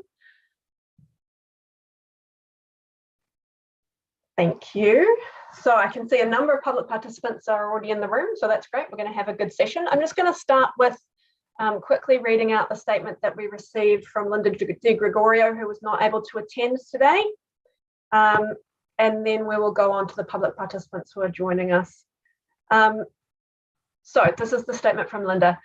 Can I say that I oppose the cycleway changes? Losing all the car parks in your updated plan will not be good for business in Island Bay and not good for those people living on the parade. There will be problems for the elderly trying to get to the doctor's rooms or the shops and having to park so far away. People will not come to the movies due to lack of parking, and the theatre is a great hub for our community. Our cafes are also great meeting points. We need park spaces. I've lived in Island Bay most of my life, and I certainly don't want it to become a ghost suburb. That's what will happen. We will lose the community feel. Less parking spaces only means people will occupy the other streets off the parade, making it hard for residents who don't have off-street parking to park their cars. The council is living in dreamland if they think Wellingtonians will give up their cars to bike around. Imagine carrying all your shopping bags home on a bike. Bloody stupid. Please let common sense prevail and put things back the way they were originally before the council made a mess of Island Bay's best street. I recommend that the cycleway gets allocated space on the footpath. There is plenty of room for pedestrians and cyclists. Please reconsider your plans. So that's the statement from Linda. I will now invite our first speaker on the list, which is Martin Rule. Martin is with us, I believe. Hey. Great to have you, Martin. So you've got 5 minutes to speak with us today. And if you want to, you can leave some time for questions from councillors, or you can use all of that time just to share your views. Over to you. Awesome. Yeah, I don't have a lot to say. So I live around the corner from the development on Clyde Street. And I just wanted to make a submission as someone who lives quite close to where some of the development work will happen. So yeah, very pro making the changes. I think Wellington is facing a sort of crisis where we need to get a lot of people on bikes, maybe like tens of thousands over the next like 10 years. And the only way we're going to do that is by improving our cycling infrastructure.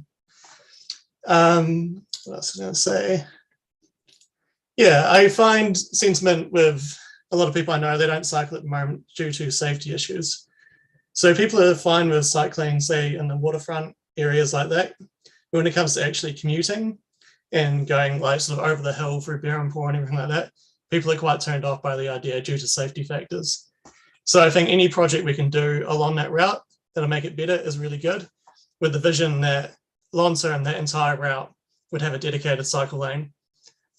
So parents can go to work and kids can cycle safely as well.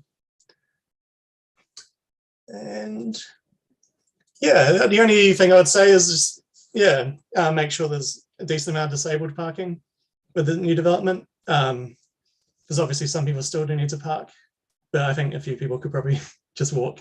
So yeah, that pretty much sums up my submission. Thank you, Martin. Councillors, do we have questions for Martin? I guess one of the things I would like to ask you, Martin, is what is it as a cyclist that you like about the new design that you think is going to make it better for you? I think anything that designates or creates designation between car and cycle is good. We've got places where people are reversing out into a cycling lane or sort of shimming around a bit. It's quite dodgy. And in the current place, you have the buses, so a bus will be coming through and then a car will be trying to pull out, and it's just, yeah, not ideal for cyclists. Thanks, Martin. I've got a question from Councillor Rush. Thanks, Martin. Welcome along. You mentioned disabled, which is fine. What about parking for people who've got, you know, 1 or 2 young kids? Do they need some sort of priority as well? Yeah, I think so. But so I live just around the corner, and so I'm very like sort of privy into how many available parks are nearby, and it's quite a few normally. I would say outside my house there'd be about 7 or 8 car parks available normally in the daytime. Yeah, in Clyde Street, yeah. Okay, thanks. Any further questions, councillors? I don't see any. Thanks so much, Martin, for coming in. It's really great to hear from you and hear your experiences, especially living so close to this area. Yeah, no worries. We really appreciate your time. So next on my list, I have Catherine Santamand. Catherine, welcome. Thanks for joining us. You've got 5 minutes.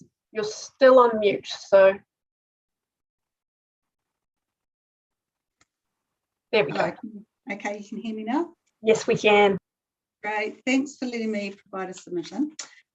Just so you know who I am, I've lived in the area 20 years. I spent a lot of that time up in Southgate, and Island Bay was still our local, I guess, community where we did all our activities. I now live on the parade near the bowling club. My children have attended school locally, so you know we're pretty well ensconced in Island Bay. By way of background, I'm a town planner. I've got over 25 years experience. I've worked for Wellington City Council as a consenting planner and as a policy planner. I've worked for about 5 or 6 other councils around the country. I've worked for consultancies, and I'm currently contracting to the New Zealand Transport Agency. So I'm pretty well versed in planning matters and how to go about things and things to do with transport. I put in a fairly lengthy submission to start with, so I just want to raise a few points. And one of the main things is I don't see the changes being proposed as necessarily solving all the safety issues that exist at the moment, but I think it'll result in some pretty perverse outcomes. And I think that it will actually create a lot more safety issues ongoing, particularly because of taking away the car parks. The parade is what you would call it's a principal street in the roading hierarchy of the district plan. So it's a really key piece of infrastructure, as well as being a thoroughfare. It's got a place function, and there are so many community activities up and down the parade. You know, there's 2 childcare facilities, there's 3 recreational facilities. You've got the bowling club, the tennis club, and then there's Wakefield Park at the northern end. There are 4 churches, there's all the local shops, there's the doctors. So and then there's people's houses and homes. There's a lot of stuff going on the parade.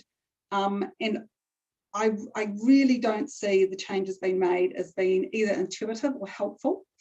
And I'm a cyclist, so there's 6 bikes stacked up in my garage at home. I commute to work. My children bike around the area. They don't feel safe on the cycle lane, they bike on the footpath.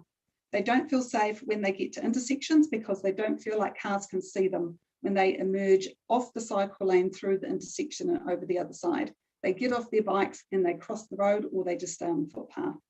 I've got a son who will ride home from the Renoff Tennis Centre, and he enjoys the cycle lane going up Whero Bay Road now until he gets to Brooklyn, and then he's back on the footpath. So, you know, we promote cycle lanes in my family. We're big cyclists. You know, I've cycled everywhere. I commute to work on my bike, and I don't really like the cycle lane that's outside the house.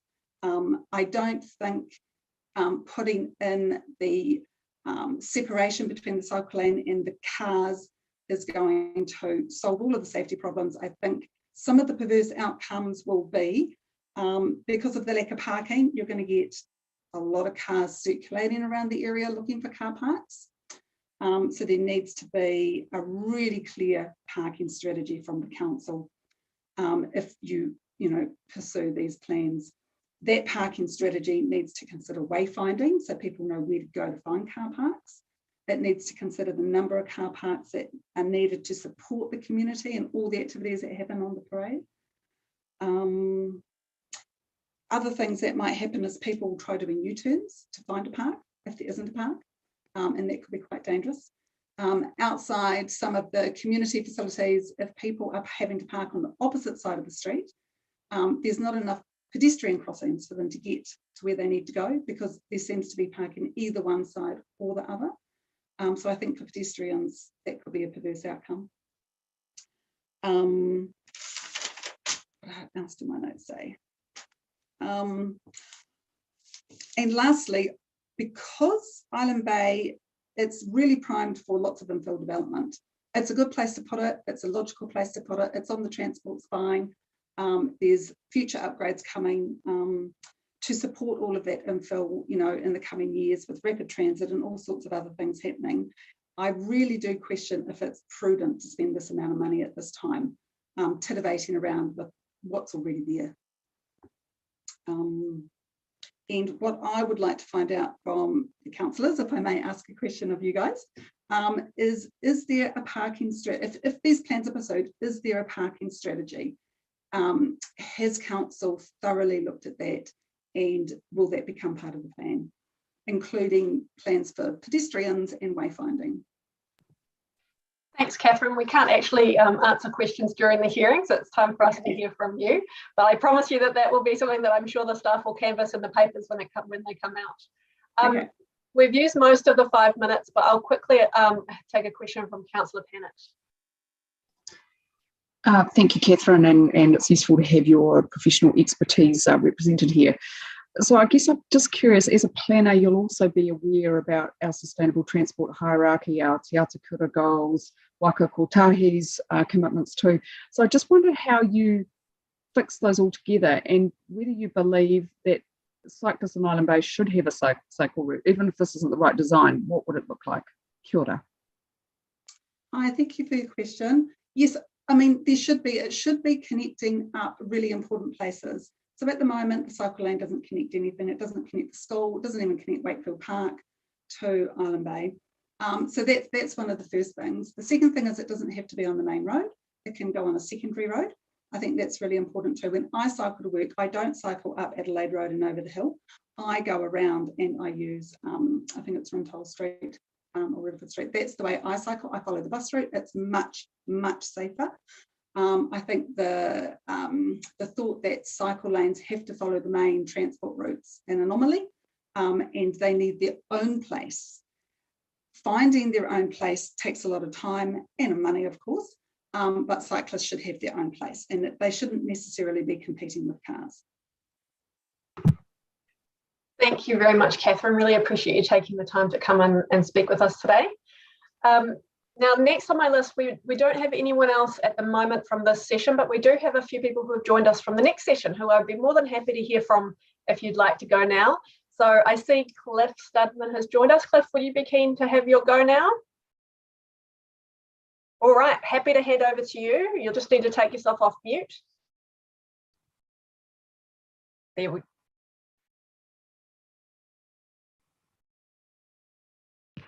Right, yep. Okay. Excellent. 5 minutes are yours. Kia ora koutou.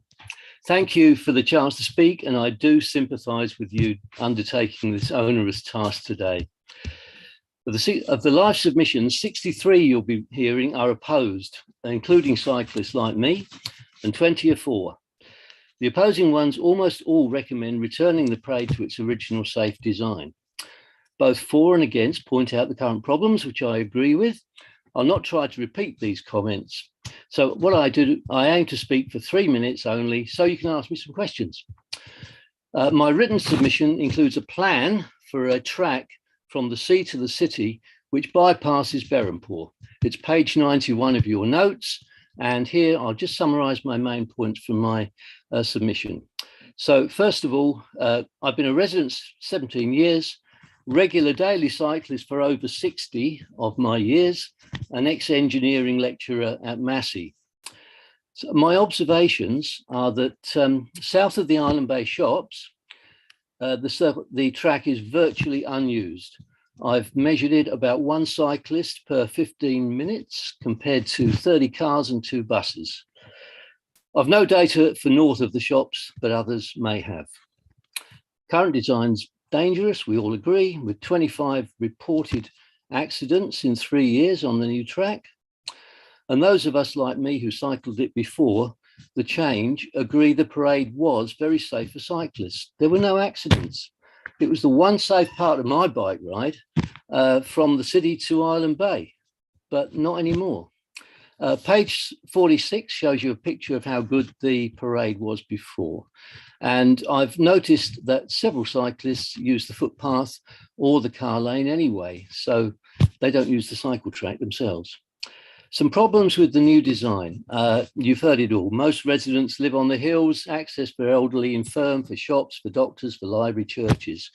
Serious impact on businesses. 2 more businesses are already up for sale. But my main point is that the original design, I'm sorry, but it's fundamentally flawed.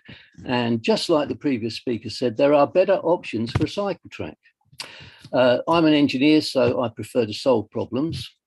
And so my cycle track uses Derwent Street as the main track, and then carry on up Eden Street and bypass Berrenport all the way to the city. I've walked this alternative route several times. You can see my plan, page 91.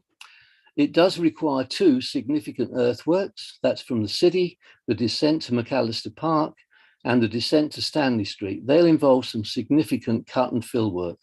Otherwise, it uses existing minor roads and tracks. So my recommendation is use the money available to return the parade to the original design and begin the plan to alter Derwent Street, possibly Clyde Street as well, but I don't have time to talk about that one, to be mainly for cyclists. These are better suited to cyclists. Cyclists can turn corners, cars, it's a more onerous exercise. And you could make them Clyde and Derwent one-way access only road for vehicles.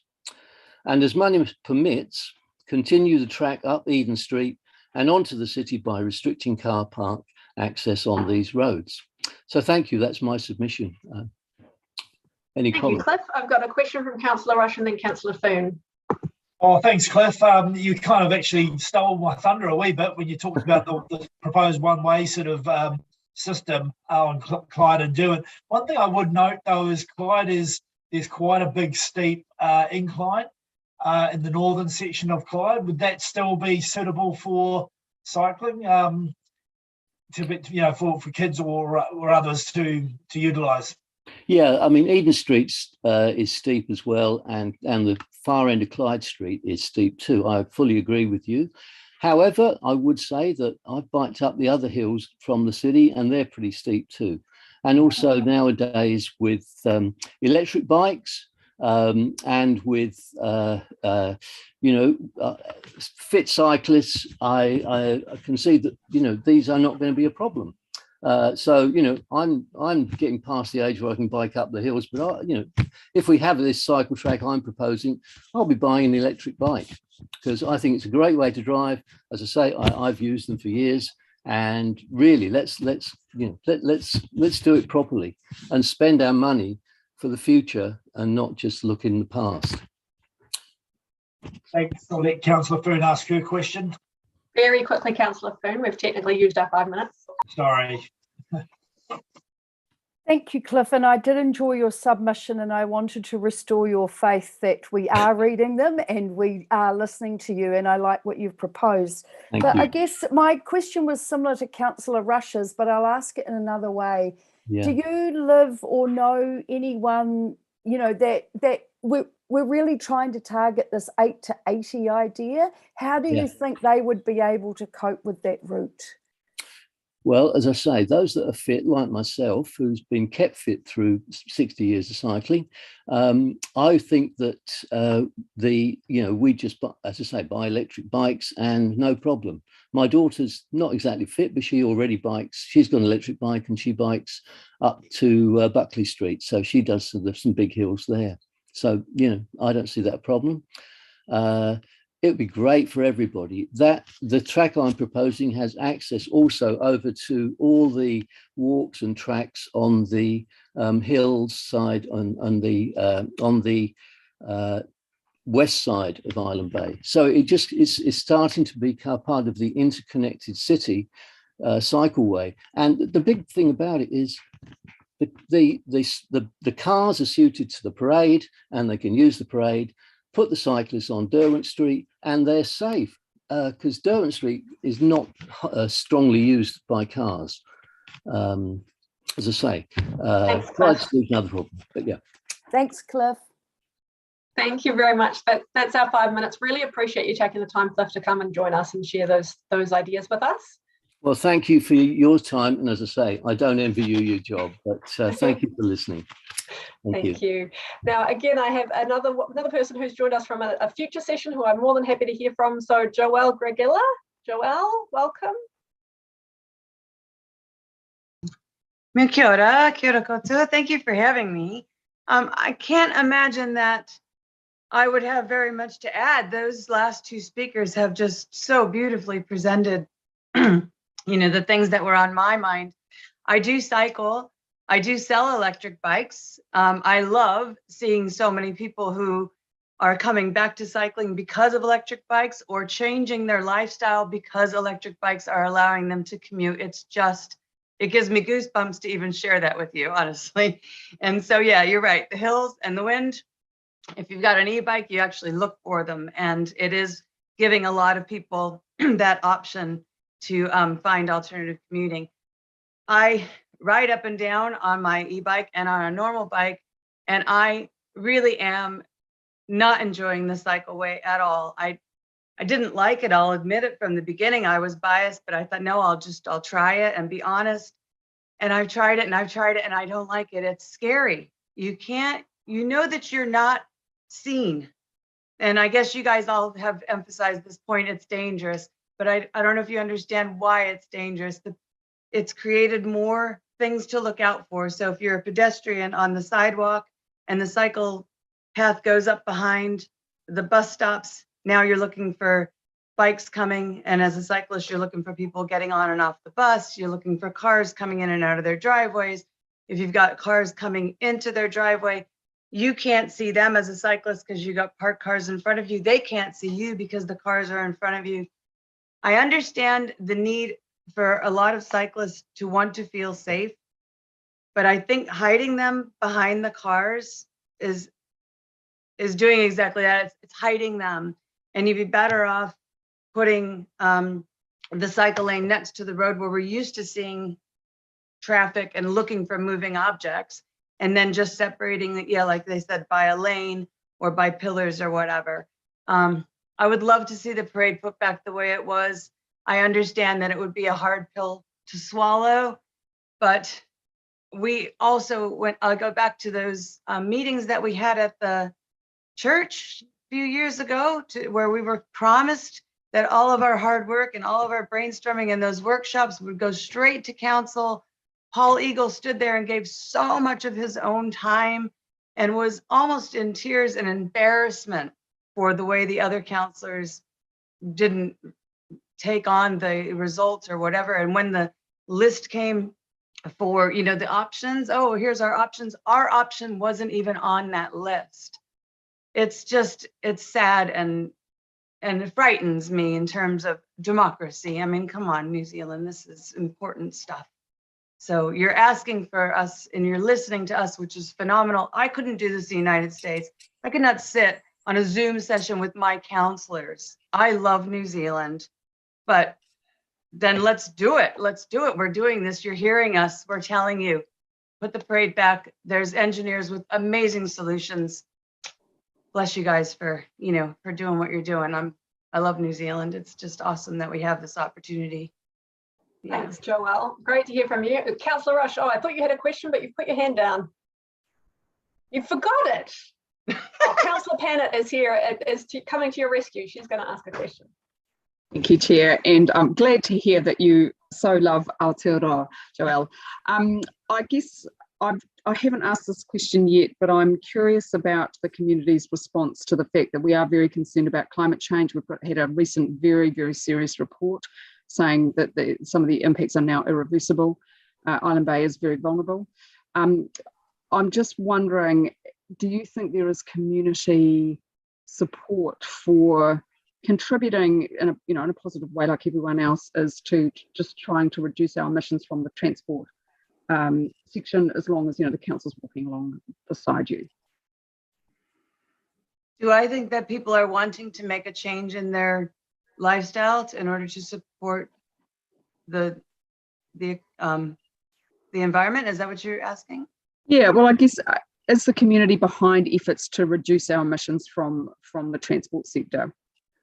Well, I can answer that from the perspective of people buying e-bikes and their reason for buying e-bikes. I would say an awful lot of them while it might not be, for some people, it's clearly their number one reason.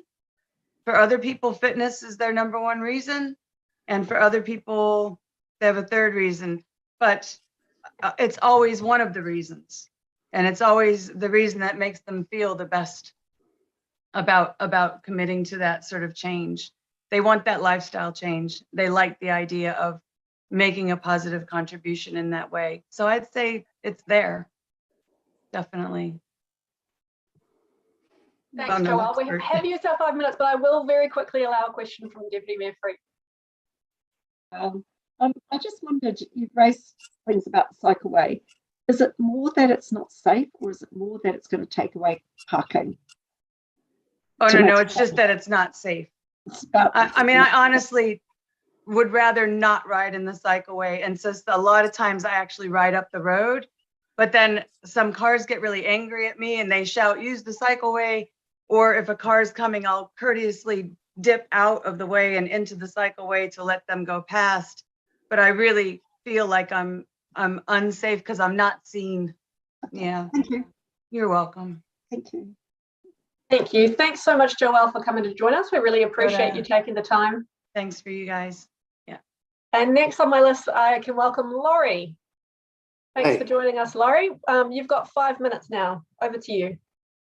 Okay, so the main thing is definitely not against cycleways. Used to ride a cycle myself, but like to drive now. But anyway, my daughter does, and she's an avid cyclist, and she lives in London at the moment. Their system is that they, most of the time, I don't know if you've been to London, but their streets are really narrow. So what they do is they have cars parked on either side, and only really one car goes down, and then the other ones have got to try and, if they come the other way, they've got to try and find a spot somewhere. Anyway, what they do is the cyclists ride on footpath, and they all have bells on them. And when they come up to somebody behind somebody, they ring the bell, and the person automatically goes to the left-hand side by the houses and the fences, and the cyclist goes through, and it's not a problem. However, having said that, the cycleway in Island Bay, I think if all we needed to do was certainly have a cycleway, but have the cars parked next to the curb where they were. The cycleway goes on the right-hand side of the cars, and the council paints in a cycleway with the cyclist logo thing on it. And if there is a cyclist on that cycleway, they have the right of way, no questions, no asked. Everybody that drives a vehicle before, well, generally speaking, not all the time, but generally speaking, before you get out of the car, you look in your rear view mirror, see if there's anything coming, a car, a cyclist, a motorbike, whatever. So that makes sense to do it on that side rather than the side that it is now, because yeah, it is dangerous. People coming out of their driveways, people who are passengers do never look, and the rear vision mirror is not set up for them anyway. So they just open the door up and knock over a cyclist. If you had it painted and the cyclist has the right of way on that lane while he's there, when they're not there, and that's a lot of the time, but when they're not there, then other road users could use it to pass safely, each other going the either way. At the moment, it's an absolute nightmare. I have a bus myself. It's a camper bus. And when I go up the parade and a bus or a truck comes by, we got to slow right down and edge past each other. It's just a nightmare. With the use of that cycleway would be really cool. As I say, the cyclists do have the right of way if we make that recommendation and that amendment to it. It just makes so much sense. It's such a cheap option and such a great option that I just can't understand why it was never adopted in the first place. However, having said that, it is what it is. And I feel a lot of the councillors had their agenda, and they decided on the cycleway as we've got it now, and didn't want to have egg on their face or something, I don't know. But it would have been so much easier for them to say, hey, we got it wrong, let's put it right. Thanks, Laurie. Do we have any questions for Laurie, councillors? Councillor Rush. Yeah, if we've got time. Laurie, do you ever park on the cycleway? No. Sorry, park on the parade. Yes, I do. Yeah, and I'm just interested to hear. I mean, people have told us that it's very narrow. Wing mirrors are often clipped. Do you sense that at all? No. Well, I don't know about now, but they probably are now the way that the cycleway is. If it was how it was, I never even ever heard of a wing mirror ever getting clipped. Not ever. Okay, thanks. Yep. Thank you. If there are no further questions, thanks, Laurie, so much for coming and really appreciate you taking the time to come and speak with us. You're more than welcome. Glad to have my say. I have a feeling it's not going to make a blind bit of difference, but at least it's nice to have a bit of a vent anyway, and let you guys hear Thanks, some Laurie. of the comments. And I do appreciate that, even a few people who are coming in to have a vent, how respectful everyone's being. I do appreciate that. It's you know, we know that this has been a long-running issue and that there are strong feelings. So we just never know, Laurie. You just never know. I tell you what, I would hold the council in really high esteem if they could get a system where 90%, well, a lot of the residents of Island Bay could agree. I'm not 100% sure about all the people that put their submissions in who don't even live in Island Bay. And I think that's a possibility. And really, it's the people that live here that really need to have the sort of major say in it. Certainly, other people can have their says too.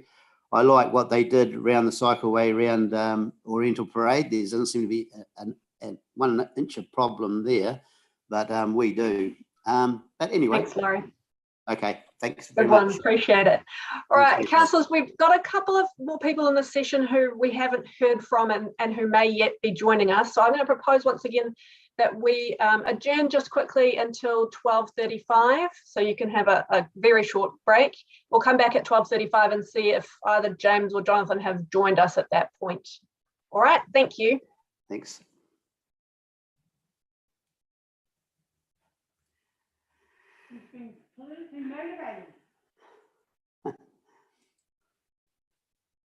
How do I get out of this?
All right, welcome back, councillors. If I could get you to turn your cameras on just so we can check we have a quorum.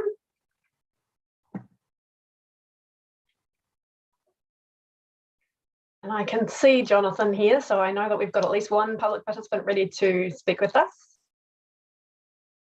Thank you. All right, so I will hand over to Jonathan. It's Jonathan Cobbard's here today on behalf of Cycle Wellington. And Jonathan, you've got 5 minutes today. All right, welcome back, councillors. If I can get you to turn your camera Sorry. on. Thank you, Ron. Yeah, as you said, I'm here from representing Cycle Wellington today. I know you've heard from a couple other people I'm associated with already, so I'll keep it short. I grew up on the parade. I lived there for about 16 years, right next to the Island Bay Bowling Club. And I used to bike this route to school, to Island Bay School and to Swiss and then to Wellington College. And then I went off overseas and then the whole thing got built. So I kind of missed a lot of the drama around it. And so I remember what it was like before, and I've also seen what it's like after, but I sort of missed the stuff in the middle. And I don't know if the last few submitters have been representative of the wider number of submitters today, but it was really interesting to hear a lot of people coming on who really support your goals to reduce our emissions and to get people biking. These are goals that a lot of Wellingtonians support. Obviously, where the issues come in is that a lot of people don't feel like the current design is safe, and we would agree with that assessment. We think that the design that you have before you really does make some really good improvements. It's not perfect, it's not exactly what we'd like to see, and we do have some technical points that maybe I'll go into very briefly as well, just of what we think could be done a little bit better if this is the design that is going to be there for the next maybe 5 years or a decade.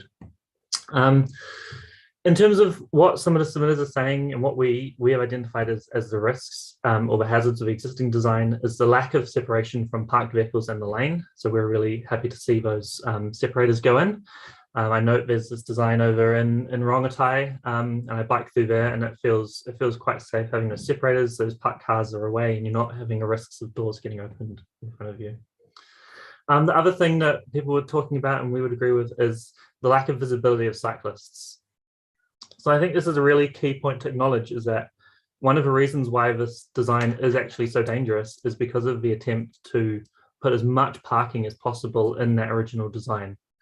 I've seen in the reports that in some cases this parking is up far too close to driveways, to intersections, in a way that isn't actually according to what it should be. So I just think it's important to recognise that there is that issue there, and why it exists. So as I said, 95% in our submission, 95% of the properties along the parade have off-street parking. In terms of some of the things specifically, we think putting the cycleway through the shops is really incredible, so we support that. We're a bit concerned about the removal of speed bumps. So it's important to recognise that just because the majority of cyclists are now going to be off the road doesn't mean that there aren't going to be cars moving around, people walking across in between the pedestrian crossings, people on motorbikes, other users of the road who really are going to be much safer if speeds are kept at 30 kilometres an hour. So we'd really like to see those speed bumps kept in place. And we support the parallel parking as well. As we've seen from Thorn and Key and other areas, that parallel parking is just much safer for everyone getting in and out of vehicles moving around. The last thing I talk about quickly is the widths of the lanes. So there's NZTA guidance as to what widths of these lanes should be. And I've got that here in our submission. So cycle lane width should be 2.1 metres for a single direction cycleway with separation from traffic. And then that can go down to 1.8 metres in absolute minimum sections of less than 100 metres.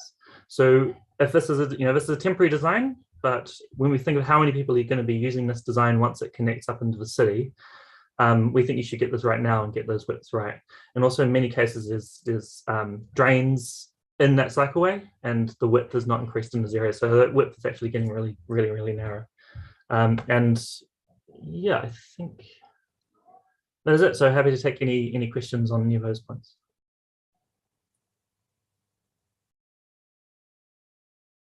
Thanks, Jonathan. I've got a question from Councillor Panic. Thanks, Jonathan. We've had Living Streets raising some concerns around narrowing the footpaths, so decreasing the quality for pedestrians. So I just wondered if you could respond to that. And also, what would be your ideal outcome? We know it's not perfect, but what else would you like to see happen? Thank you. Yeah, well, regarding footpaths, we don't think the footpath should be narrowed. I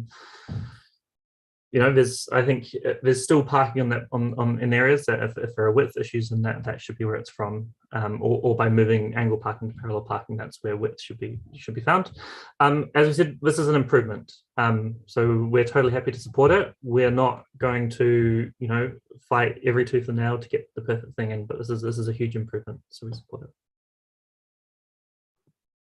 Thank you. And I will quickly, we're almost out of time, but I will quickly take questions from Deputy Mayor Free and Councillor Rush. Yeah, and thank you, because we are maybe have a little bit of extra time, and this is an important organisation in terms of this project. Jonathan, you also drive buses. So can you comment on the fact that we are widening the road a little bit, that's the intention, and whether that's a good idea or not, in your view? Yeah, well, having driven very wide vehicles down, it does feel narrow, and basically what that makes me do in the bus is it makes me slow down. I find that generally you can fit, there's some places where two buses don't really fit past each other, so you've got to sort of squeeze in. I think that might be being addressed in this. The only thing I'd say is that when the road gets wider, we're going to feel more comfortable driving down it, and I'm going to travel down it at a higher speed. So that's just something to take into account. Thanks, Jonathan. And Councillor Rush. Thanks, Jonathan. Very quickly, so you mentioned about feeling safe, and I just wanted to get your view. Are we actually designing this road so that people have a perception that they're safer? Or are we trying to make things actually safer? Because we've heard some evidence to suggest the old design was safer, but obviously cycling and the traffic doesn't feel that way. So just interested in your thoughts on that. Yeah, so I think it's both. Riding on the old cycleway when I was 9 years old and having to overtake buses, I didn't feel very safe. I may have been fairly safe, but I just didn't, I was so small up next to a big heavy vehicle, it felt really dangerous for me back at that time in the old design. In terms of improving the actual safety, I think as there's been, safety reports done on this design, there are actual issues that do put people at risk in terms of visibility, in terms of cyclists being doored. I think I remember not too recently a cyclist being doored in the new line. So making sure vehicles are out of there is actually both physically and perceptually increasing safety. Yeah, thanks. Thank you. Thanks a lot, Jonathan, for coming and taking the time to speak with us. Councillors, I'm just looking forward at our schedule for the next session, and we've had a number of cancellations. So, and we've already had Cliff speak to us. So I'm actually going to adjourn us until 1:20. So we do get a decent little lunch break there, which wasn't on the schedule. So we will take that. And so I would like to, if everyone can be back at 1:20. That would be excellent. Thank you.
All right, welcome back, everyone. Councillors, if I could just get you to turn your cameras on so I can see your lovely faces and know that we have a quorum before we get started.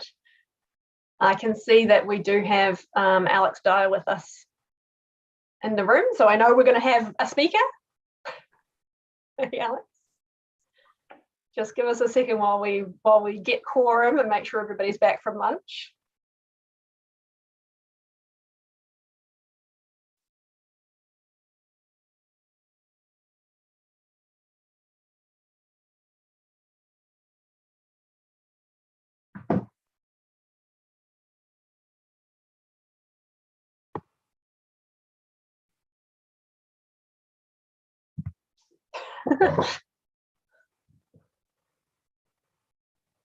So, councillors, I was just checking our schedule, and out of a strange quirk of scheduling, Alex is going to be our only speaker in this session because we had Cliff and Joelle earlier. And so, you know, we got some people through more quickly. So we've got Alex. I think I have a quorum. So, Letitia, can you confirm that we've visually seen a quorum for me? Yes, we do a quorum. Thank you very much. All right. Alex, welcome. Thanks so much for taking the time to come and speak with us today. You have 5 minutes. You know the drill, so I'm going to hand it over to you. Kia ora koutou. Thank you, Councillor Condi. Maybe we could all just chat for an hour about this. I'm sure you'd love that. Cool. Hey, thanks for listening today, and thanks for all your hard work on this.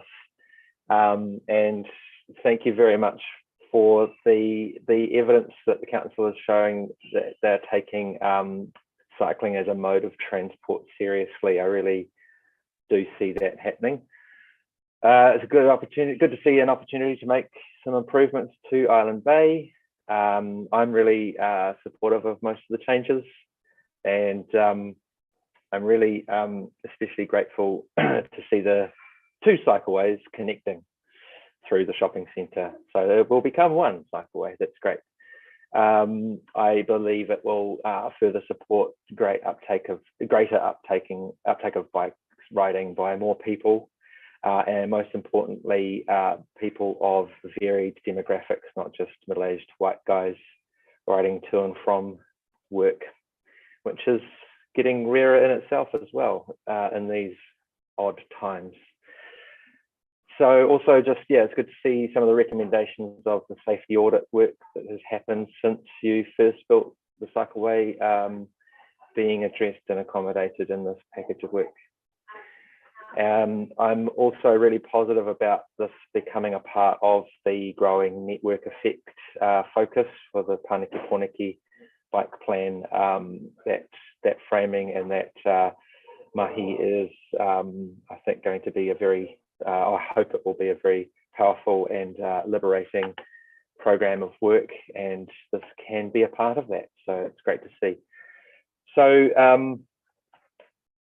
yeah, some constructive input, I guess. I know that there's a thing around the parking plan, and I'm just really hopeful that council can find a way to ensure that the work happens this season. Can the resealing be decoupled from the other work? Can the parking plan be completed in parallel to the work starting on time? There's got to be a solution to this. It would be, I'm happy to see, you know, a few weeks delay if it will mean it can help the work and coordination happen. But I'm personally, I'd be devastated, not prepared at all to see this basically a minor technicality will stall progress till next season. I don't think anyone has the appetite for that. I hope not, at least. So yeah, and also just, yeah, I am looking forward to seeing the principles of the parking policy reflected in the parking plan. So I think that'll be a good thing to see. Personally, about angled parking, I support the parallel parking over angled personally. Reflecting on this, I think if the council truly understands the challenge we face in terms of climate change and public health, they'll see this as an opportunity to reinforce commitments to those goals. Building to accommodate bike lanes and then spending extra money to retain even more parking spaces than is strictly necessary is quite the conflicting message in my view. So yeah, I would also like to tautoko to Alan Blake for Living Streets. I don't want cycling to be the thing that takes away, in people's minds, they'll see it as cycling taking away from people's space on the footpath before they attribute that to angled parking. And there, in my little analysis that I've done, is I don't know that there's any real change to the parking provision in overall terms, given, especially in the shops, given that the New World parking lot increased in 2015 by 13 spaces in that immediate area. So it's not a huge change from where we were before that happened. So yeah, just to point again to some of the things in the Cycle Wellington submission and support that we made, support of concrete curbs if that help cars being parked safely and not into the cycleway. Support the connection through the shops, support changes to parking to make the visibility at driveways safer. Please don't remove the speed bumps. Traffic calming is still needed to keep the speeds of heavy vehicles down. 30k signs, you know, often aren't enough. And yeah, just real plea to adhere to good standards on your bike lane widths, which is 2.1 meters and down to 1.8 in short sections, isolated sections, and a minimum width of 1.5 through the shopping area, because I think your designs at the moment have it at 1.2, so that's too thin. And just to finish on just lifting people's gaze, providing for people on bikes is a multi-solving strategy. It delivers so many benefits at once. There's climate action, obviously, which aligns with your Te Atakura. There's public health, there's healthier, happier people, more connected communities. People can engage with each other far more readily if they're not inside a steel and glass bubble. It's far more equitable. People can afford to get around and enjoy moving around without a car. And it's about, yeah, letting more people, parents riding their bikes with kids, more kids riding their bikes. I've seen all of this happening and living in Island Bay. Yeah, I'm really enjoying not being the only parent dropping and picking up kids at Island Bay School in large cargo bikes with music playing. I'm not the only one. There's another. Hey. So yeah, I guess I'll just leave it at that. Yeah. So any questions? Thanks very much. Thanks, Alex. We've pretty much used the 5 minutes, but if someone has a quick question, I'm happy to be flexible, but I don't see anybody. Oh, there we go, Councillor Rush. Hi, Alex. So, I mean, you listed a number of impressive benefits, but so why is it that you are the only one of two people still picking up kids and taking them? But that certainly happened in my day here too, but most people are still driving cars. Yeah, because there's too many cars, Sean. There's too many cars, and there's not enough good design on our streets to encourage people and enable people to do these kinds of activities in safe and comfortable ways, and in ways that they're comfortable putting their loved ones through as well. So it's a small growing pool, and it's something we need to nurture. And evidence shows that when we do provide those kinds of spaces and facilities, the people do choose that. They're not choosing cars because it's the preferable option. That people are driving too many cars because it is effectively the only option given the current conditions. Thanks, Alex. That's our time with you today. We really appreciate you taking the time to come and speak with us. My Councillors, pleasure. we've got an adjournment until 1:40, and I will see you back then. And I have at least one speaker confirmed for that session, so I'll see you in another 10 minutes. Thanks, Okay. Alex. Bye.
Nothing happens. Oh.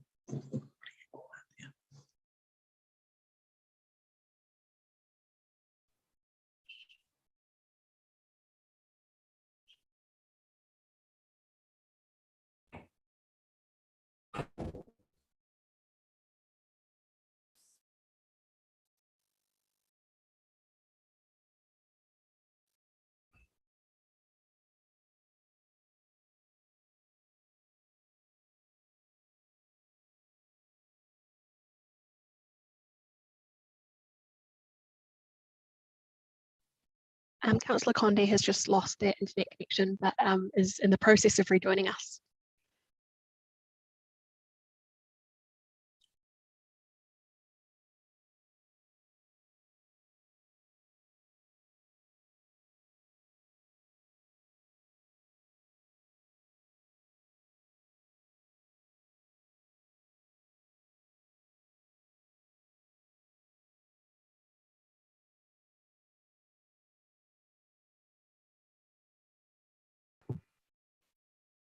Kia ora, team. Sorry, I sat down at my computer and the internet took that moment to just turn off. So that was exciting.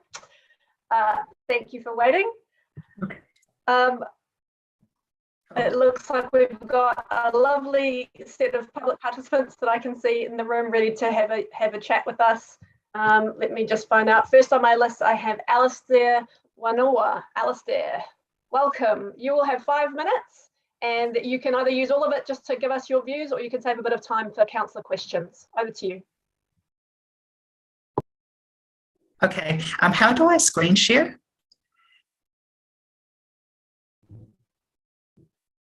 Do you know how I can screen share? At the bottom, there should be a little green icon that's a rectangle with an arrow. Is that showing up for you? Oh yeah, I see it now.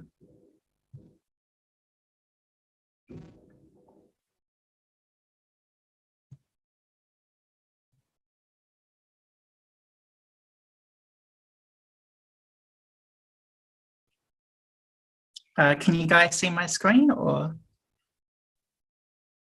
Yes. Okay, awesome. Hi, I'm Alistair. I've been an Island Bay resident for just over 10 years.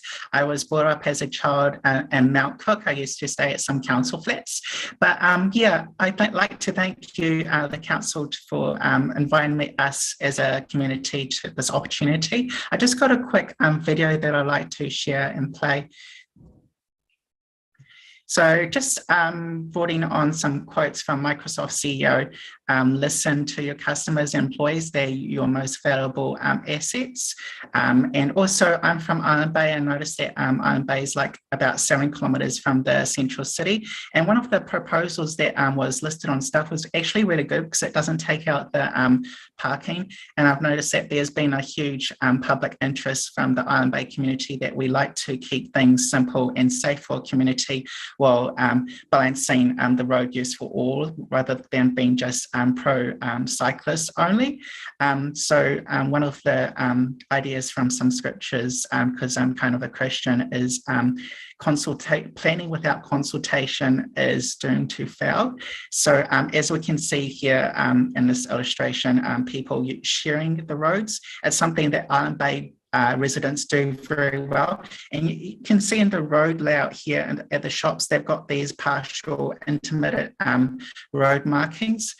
Someone who's obviously not good at sharing the road, council, but nothing bad on council, but it's just that the late road layout sometimes causes a bit of complaints. And Island Bay is situated on a high-frequency double-decker bus service serviced by Transurban, and you see how massive and frequent those buses are in the Island Bay shops list. This was taken from, I've saved the file from last year during lockdown, a surprise lockdown announced by the government, and you can see that the shops is very busy. So it's good to allow for consultation because otherwise people are going to park illegally, and even though some of us do, we should follow the examples of like other councils like Auckland, good consultation process, even allowing to put like share the cycle lane because I noticed that many people, this is taken up in Mission Bay, Auckland here. And yeah, this Bay Festivals, I am a YouTuber. So yeah, I'm just going to stop sharing this function now. But yeah, I just have like 30 seconds left to comment. I noticed that the intersection on Mercer Street and Parade is quite busy sometimes, and it poses a safety risk, but we're just concerned as a community about taking most of our parking out. So I'm open to questions now. Thanks, Alistair. Councillors, do we have any questions? Councillor Pannett. Thanks, Alistair. Great submission. I like your point about sharing. I'm just wondering, is there do you believe that everyone has the right to be safe, and is it a bit problematic when cars have so much, obviously more power than someone on foot or on a bike, and how then do you make it safe to share? Thank you. Good question, because I noticed that the road space is quite limited. It's not like a super wide road. So with the proposals, perhaps maybe perhaps make the islands less raised, or like come up with a solution. Yeah, that's just my ideas. Thank you. Thanks so much, Alistair, and thanks especially for making the change of date, because I know that was a challenge for you. So I really appreciate that you were able to find the time to come and speak with us today. Thank you so much. So next on my list, I have Murray, but I don't see him in the meeting room. So I'm going to go to John Wilson. John, thank you so much. Yes, surprise. John, thank you so much for joining us. We really appreciate you being able to take the time to come in today. As you'll have seen, you've got 5 minutes, and if you want to, you can allow a little bit of time for questions, and you'll just need to take yourself off mute there, and it'll be over to you. We can't hear you, so you just have to look for your mute. Unmute, how's that? There we go. Perfect. Okay. All right, this time. It should have been 10 minutes, because that's what it said on the website where we put in our initial submissions. So that was a democratic flaw, in a sense, not having that. Anyway, I won't waste my 5 minutes, so I'll move on. Thank you for opportunity to share here. Now, I like your last speaker, am also very, very concerned about the effect on parking, for one thing. This scheme is not an improvement on the Wade Brown scheme, which was, in my mind, and in many others, a triumph of misplaced idealism over sensible traffic engineering. Now, I'm a civil engineer, so I have a bit of background in these things. Although the main thing I ever learned from traffic engineering lecturer was that traffic engineering is the art of moving problems from one place to another. And so, in a sense, you can't keep everybody happy, and I accept that. But this scheme is a bit over the top. It discriminates against the majority. It discriminates against the elderly, in part by cranking up their rates when they can at least afford it. It discriminates against local businesses who are going to suffer greatly from the loss of car parking. It's chaos now when you try to go to New World on the way home, which I frequently do. So local businesses, I'm sure, are not going to be happy. I haven't spoken to any, but you will no doubt hear from some. And the residents of the Parade, losing 100 car parks is just over the top. Actually, there's plenty of room on that Parade. You just have to be a little bit less precious about grass and trees. A few trees could go, only the ones whose root masses bulge up through the lawn. Then you can put the western side lane down on beside the footpath with very little disruption to trees and grass, but a little bit, admittedly. But it would be that versus chaos for parking and businesses in the area, I think. There's already locals have to park on the grass because they're running out of space on the road. So basically, I think there's a great deal of room for improvement of the scheme. Also, I take the view that you realise it's more than 30 years since you councillors kept the rates rise within the inflation rate. That's not a good record. And so this has to wait, in my mind, whatever scheme you go with, until such time as you get the rates within the inflation rate. And also until such time, you do make some meaningful progress on doing something about our decrepit drainage and water supply infrastructure, which is not very sexy, I know, compared with some of these things in your minds, but that's what's been missing for the last 30 years. Mr. Your Mayor says it's nothing to do with him, despite his decades at council. Well, I take issue with that. Of course it's to do with him. It's to do with all of you. It's to do with everybody who has an involvement. And Sarah Free didn't even know what stormwater neutrality was, a horrible evil. And I better move on. The bus stops in the shopping area. Now, we don't have crowded footpaths in the shopping area in Island Bay. I've never seen a crowd there. You don't need to increase the footpath width to 6 metres and park the bus at the bus stop right in the traffic flow lane. That's traffic chaos in the making. And it's exacerbated by putting the other direction bus stop right there across the road from the same spot, sitting in the other traffic lane. That means nobody can pass either bus in either direction, except sometimes there's 3 of them there at once. That will be chaos. There's plenty of scope to move the buses, keep the bus stop where it is on the same alignment, and let people pass the bus in the shopping lane, in the shopping area. So that's an improvement that's easy to make. As is the loss of 100 car parks, that's over the top. There's ways to reduce that. A little bit of imaginative. But the main way to reduce that is the west side path beside the grass, between the curb footpath, a metre wide, nice painted, green painted cycle lane, in the grass and the Bahutakawa trees. So that would make a huge improvement in my thinking. Any questions? Thanks, John. We do have a question here from Councillor Young. Okay. Thank you. So I'm broadly sympathetic with almost everything you said, but I'm just wondering if you think there's any connection between the low rates of yesteryear and the fact that we now have a problem with our pipes. Of course. It's decades of underfunding that have forced Wellington Water to introduce the evil of stormwater neutrality, which is a huge cost, everybody developing in the city, all because our stormwater pipes are too old and undersized. I presume you're familiar with stormwater neutrality?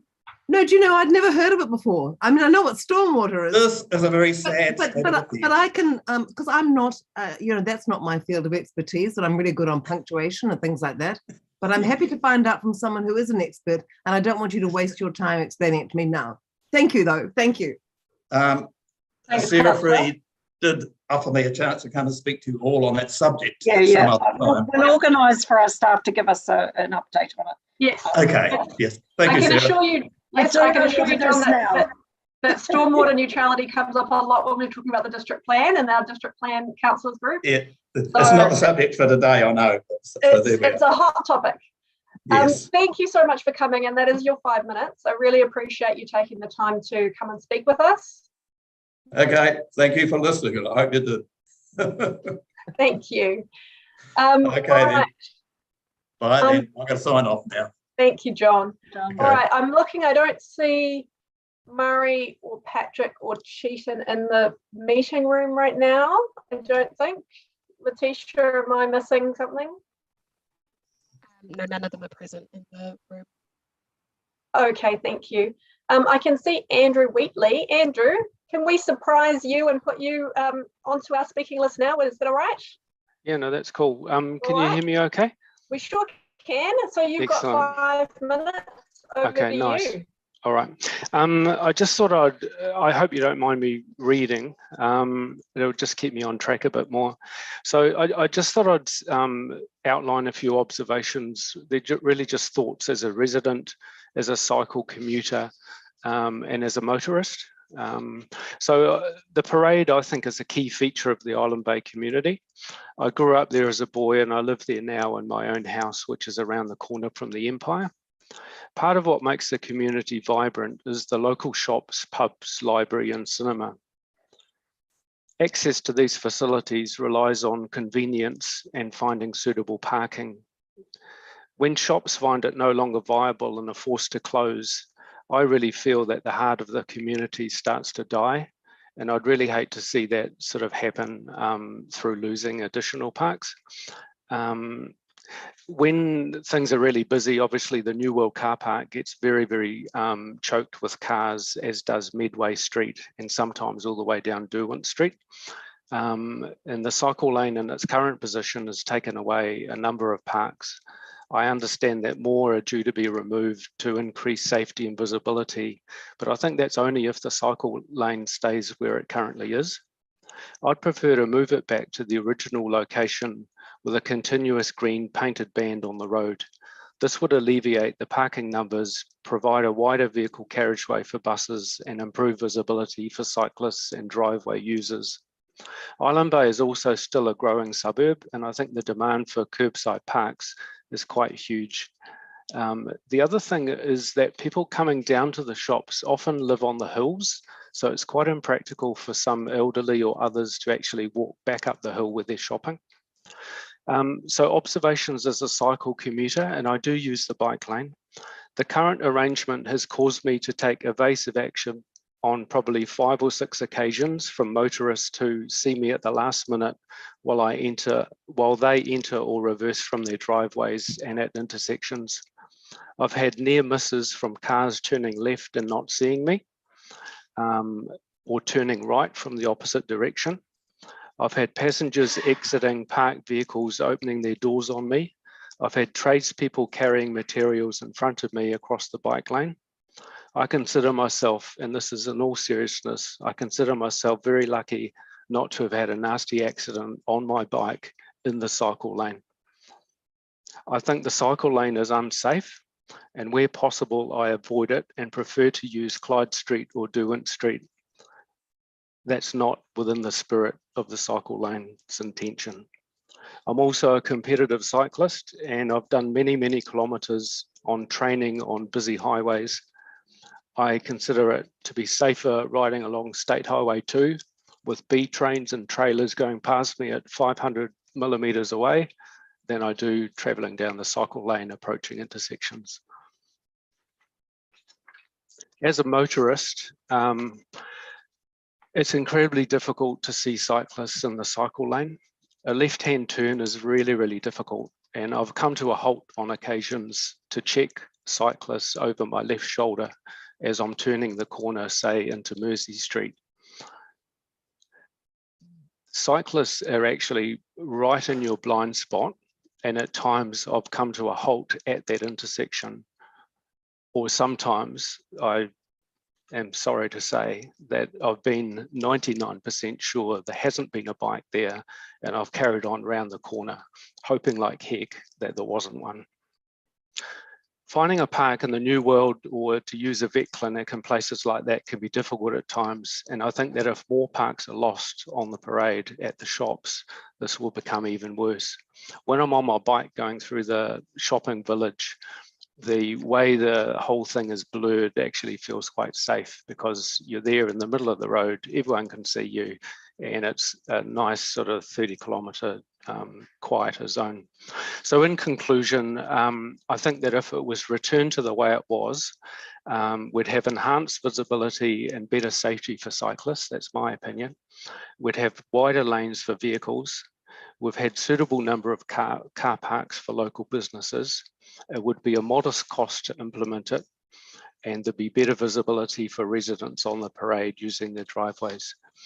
So thanks for having the opportunity to sort of outline those things for you. Thanks, Andrew. I'm going to start with a question from me. You've talked about some other concerns you had about safety in terms of visibility and car doors and whatnot.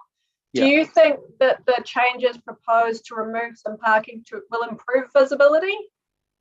Yes, it will. But I think, to be perfectly frank, I think that if the cycle lane was the way it used to be, I think visibility is 100% for cyclists all the way down the parade. I totally agree that if we keep the cycle lane where it is, then you do need to lose additional parks each end of the intersection for that visibility thing. You know, I don't think there's a law that forces me to use the cycle lane. So if I've got a tailwind, I'll simply leap in with the traffic 40, 45 Ks an hour down the parade, and I'm sitting there quite comfortably not in the cycle lane. I just feel it's too dangerous. If I'm going down the cycle lane at say 30 Ks an hour, which I'm entitled to do, there's no speed limit in the cycle lane. If I'm going down there at 30 Ks an hour, I'm popping out at intersections and people simply cannot see me, and it's not their fault and it's not my fault. And that's exactly the situation I was telling you about, where I've nearly come a cropper 5 or 6 times. It's dangerous enough on a bike as it is, but you combine that lack of visibility and it's really, really hazardous. Thanks, Andrew. That's pretty much our 5 minutes, team. Okay. I thank you very much, Andrew, for coming in and taking the time out of your day to speak with us. I really appreciate it. No, you're very welcome. Thank you. Okay. Letitia, do we have any of our other speakers? Let me just check. We've had Patrick. Oh, Patrick. Morgan. Yeah. Welcome, Patrick. Nice to see you. Over to you. You've got 5 minutes. Okay, kia ora koutou. Thank you for acting on this. I'd just start off by talking about our values as a city, that we want to look after our citizens. We want safe and healthy transport for everyone. Everyone in our community deserves to be able to get around. And by making progress on fixing Island Bay, you're doing that. Excuse me. I'd also say in the week that the IPCC latest report has been released, that building quality bike lanes is climate action. And I know how important that is to all of us. So to summarise, Cycling Action Network, the national bike charity, is strongly in support of what you're doing here. We do have a few concerns about the width of the proposed lanes. We're supportive of continuing cycleway through the shops. It's really important to connect to those destinations. And we also have a qualm about removing the speed cushions through the shops. We think they're really an important feature to control traffic speeds at this high pedestrian and cycling area. I think I'll leave it there and over to you for questions. Thanks, Patrick. Councillor Pennant. Thank you, Patrick, for your many years of work on this. Can I just ask, a few people have talked about Derwent and Eden as an alternative route. Just wanted a response to that. And also, we've had some people who say they're cyclists and find the route dangerous. I'm just wondering if you could respond to that, whether you think, and just in terms of your knowledge of best cycling practice, whether we've done a good enough job there. Thank you. Sure, 2 questions there. Thanks, Iona. Firstly, let's not relitigate the route. We made those decisions years ago. Let's go forward, not backwards. The reasons for putting the cycleway down the parade is that it's convenient, it's connected and comfortable. So let's not go back there again. Secondly, I understand that some people who ride bikes prefer a different style of infrastructure. I guess we're going to go with the evidence here, not individuals' experiences. I understand that people have preferences, but all the expert evidence from your own staff and internationally is that a protected separate cycleway along the parade is the right solution for this. The details matter. If visibility is a concern, that's got a lot to do with what's blocking visibility. In this case, that would be parked vehicles.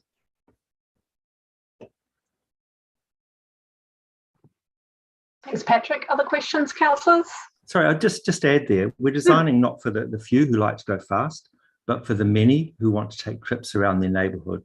So let's not privilege the needs of confident racing cyclists over the needs of the majority of people in our community. If it means some cyclists have to slow down a bit, I think we're fine with that. Thanks, Patrick. Councillor Rush. Thanks, Patrick. You mentioned that the routes need to be convenient, connected and comfortable. And I suppose my initial reaction is that this route does none of that. And actually, we had a submitter on earlier today that proposed a different route, actually did go all the way into town. Nevertheless, going uphill was never that comfortable unless you've got an e-bike. And I guess the second part of my question to that is, how equitable is it to spend millions of dollars on cycleways that can only be accessed if you've got enough money to buy motorised transport? I'm not sure I follow the intent of your question there. Electric bikes are being said as being the solution to make cycling comfortable in Wellington with the topography, Patrick. And I'm just a bit concerned that it really does exclude most families in Wellington, I suppose. So there's that issue. And I guess, the other point was that it's this particular kilometre or mile is not really connected. The hills don't make it comfortable. And I don't know quite what you mean by convenient, to be honest. Sure, and I think this is old ground. All these decisions were made when the route was selected. It's connected because it goes to the destinations people want to go to: shops, workplace, medical centre, libraries. A lot of the trips that the Island Bay Cycleway serves are local trips. People in Island Bay deserve to be able to get around easily. In terms of comfort, it's the flattest route. The hills out of Island Bay, if you follow the bus route, are actually not very steep. These are trips that are made every day by people on manual bikes. Electric bikes can help for some people, and I would note that the cost of an electric bike is a fraction of the cost of other alternatives. Thanks for your question, Sean. Cheers, Patrick. Thanks, Councillor Rush. And Patrick, thanks. That's our 5 minutes. We really appreciate you taking the time to come and speak with us. Okay, thank you, councillors. Good luck. Thank you.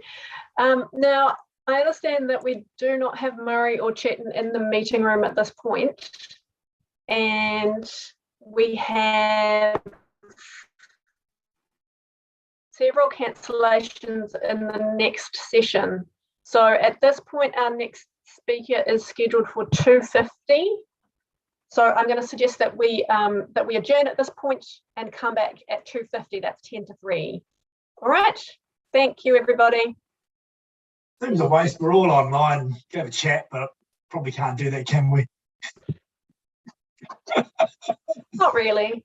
I know. You can go do some emails or something instead. I'm off to my appointment at 3 o'clock, actually. So good luck, team. Of course. Thanks.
All right, welcome back, councillors.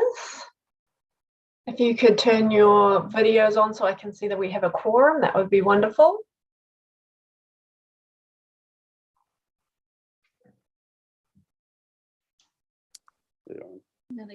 Yeah. Hello. Oh, hello. All right. Letitia, that looks like a quorum to me. That's me. Yes, we do have a quorum. Sorry, who's this? Who's you've written Bosman there? Who's? Okay, I'm Frank. Oh, Frank. Yes. Right. Very glad to have you here, Frank. Thanks for coming. Okay, cool. You're going to get 5 minutes, and Yes. you can use that all for your own sharing your views, or you can save a little bit of time if you'd like to take questions from councillors. It's up to you. Okay, well, first I'd like to read my notes to you first, and then we Go can for go. Then we can go for things. Okay, I'd like to start off with saying that I'm a cyclist, motorcyclist, and a car owner. I feel that by taking the car parks away from the parade, where will the visitors go? The cars obviously then will park on Eden Street and Clyde Street. That really are one-way streets now, so you're going to be clogging that up. The other issue, whatever car we buy today, we're still going to be here in 30 years' time. So I don't know where these cars are meant to park or anything like that. I've been a resident of Island Bay now for over 20 years. We used to use the cycle lane the way it used to be. We had no issues. And it's become a bit of a thing with the residents, as you're probably aware, you've heard this all day long. It's become quite a friction between myself, the cyclists, and the residents. I've been called names and all of that. And it's really hurtful when the way it was before, there was no issue. I lived in Wanganui for many years. And as I don't know if you've been to Wanganui, in the morning with the kids, hundreds, maybe 1,000 kids cycle to school and back every day. I don't remember any incidents with that. They all cycle on the outside of the cars as it was here for us. What else was I going to say?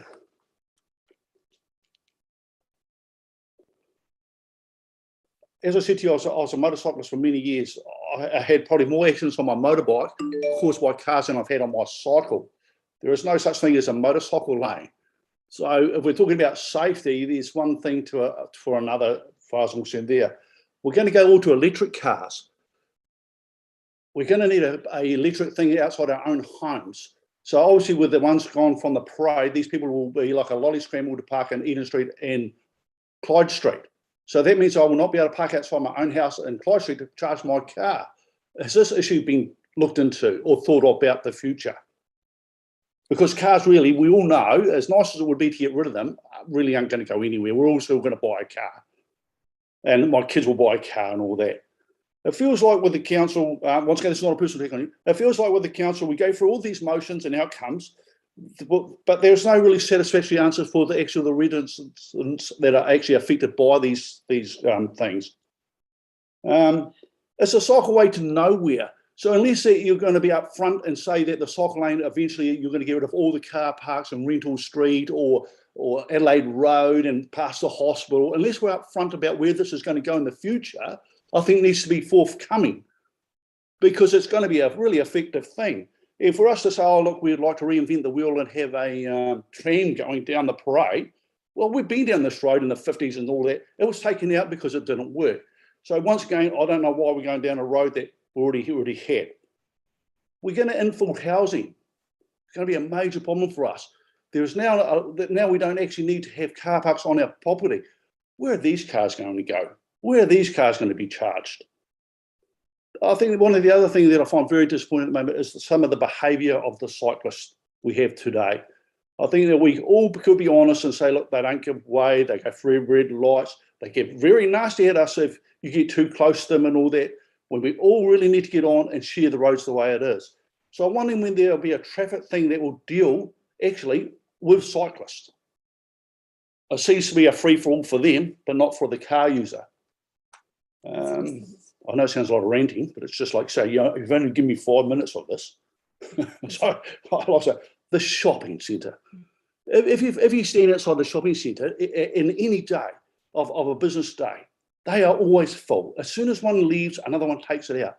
So what's going to happen to those poor sods that own businesses in there? It's not Island Bay New World's problem to actually take all these car parks up to for the council or for the cycle lane. So I think that's a very narrow-minded thing as well, because at the end of the day, I've lived there over 20 years. It's always been busy down there, and I feel gutted for them. I'm only for myself, obviously. I'm not for anybody else.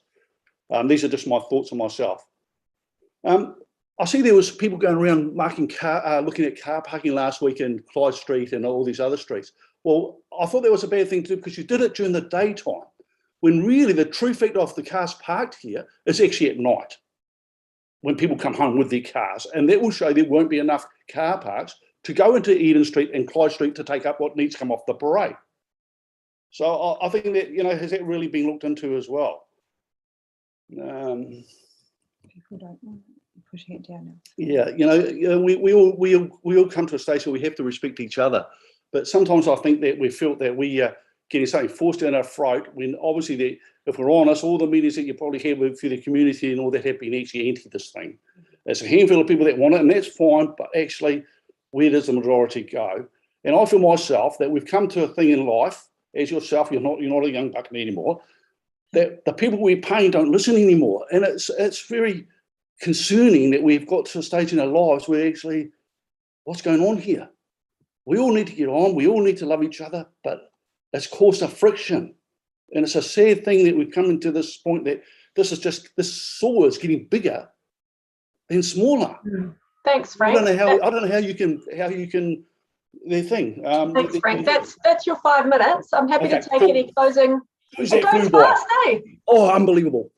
I'm happy to take any closing statements if you want to. If there's anything you'd like to add before we wrap up. Okay. Just the two schools in Clyde Street, because like I say, my kids went here and there. So once again, more traffic in these streets. How is that going to be dealt with? Yeah. Please look at it with a big wide screen and not like a racing horse. Thanks, Frank. Thanks very much. And we certainly will. I'm sorry if it sounded like I was ranting. It's just like you say, you only gave me 5 minutes. I had quite a big list I wanted to get through, but obviously 5 minutes are not long enough. I know, right? It's perfectly fine. I know that for those 5 minutes, you just have to try and motor through it. So we really appreciate you taking the time to come and speak with us. Yeah. Thank you very much for taking that time out of your day. Okay, cool. Thanks a lot. And so what's going to happen now? That's the end of that for me. See what she says.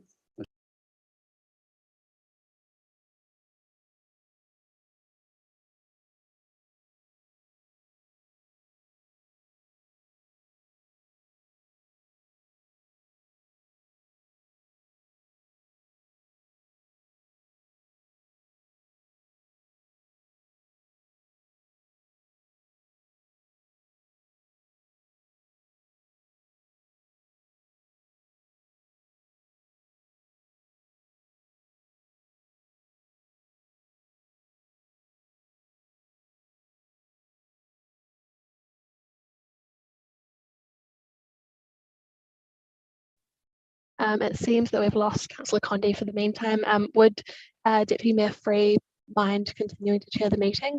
We do have Alison Stewart present as one of our participants.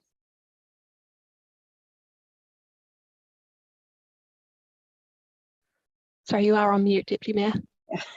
I'm sure Councillor Condie will rejoin us as soon as she can. Alison, you've got 5 minutes and we'd love to hear from you. And that 5 minutes afternoon. Allow for some questions if you'd like that to happen. Okay. I've got something written up that I'll read out to you. Can you hear me okay? Yes. Great. I'm just in the car, that's all, as you may have noticed. So I'd like to start by saying I am in favour of safe cycleways. I am one of the 57% of people who live in the area, and I'm also one of the 57% who strongly oppose the proposed changes. Cycles are increasing in use, so I guess I am one of the 11% that feels it is important to have a cycleway, but not at the cost of negative impact on the community it is supposed to serve. The cycleway that is currently in use is not safe. It's not unusual occurrence for cyclists to connect with car doors, pedestrians and turning vehicles. I've witnessed personally 3 of them. I accept that the cycleway will not be returned to the version that saw no accidents. However, I do not see the changes that are proposed either improving the cycleway or our community. With the installation of the current cycleway, there was loss of parking, which has seen a loss of business in Island Bay. More parking is proposed to be removed in the shopping precinct, which has a high possibility of suffocating business further. Removal of the angle parking and replacing with horizontal parking means that the businesses will lose custom from tradespeople who have purchased their food from these businesses and use the postal services and other entities there. The tradesperson relies on being able to park briefly, and these parks are fully utilised now, as expressed by Frank.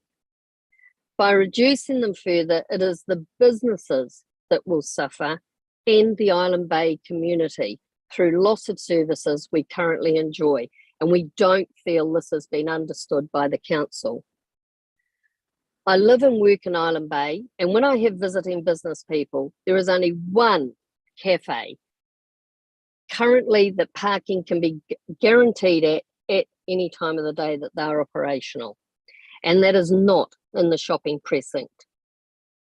I wonder how many other business people would like to support cafes in the shopping precinct, but cannot due to the lack of parking for casual traffic. The people I'm talking about that I see cannot cycle to business meetings. They can't catch public transport when they've flown in from outside Wellington and have a strict regime of who they're going to visit in the way of clients and constraints on their time. They hire a vehicle. They need parking. The plan is telling working and retired residents of Island Bay that only the fit and able can enjoy their shopping centre while it exists. It's going to be suffocated. Yes, there is parking in the supermarket car park. However, that is currently frequently full, probably because there's not sufficient parking in the area. The supermarket provides that parking for its clients, and it is not reasonable to assume that they would be comfortable with their parking being used for people using other facilities that is not including theirs.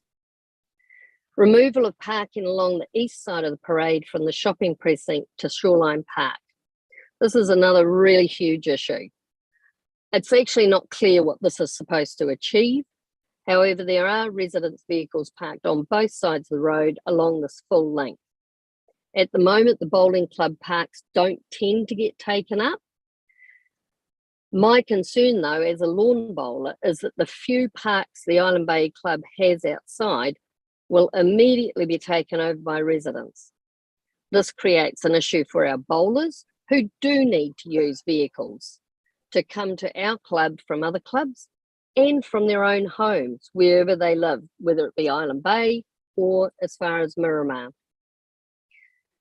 This parking plan has the potential to have a significant impact on a community sport and social venue that has been part of the Bay for over 100 years. If the parks are not available, this will suffocate the club and remove the opportunity for people to participate in a sport that keeps them active up to their final days. I note that Living Streets, Aotearoa, supports improvements for everyone to use them safely.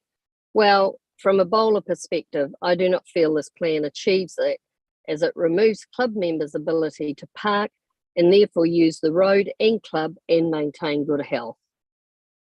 The installation of cycleways has been done with the consideration of people who live in the community and ensure there is an equitable balance for pedestrians, motorists and cyclists.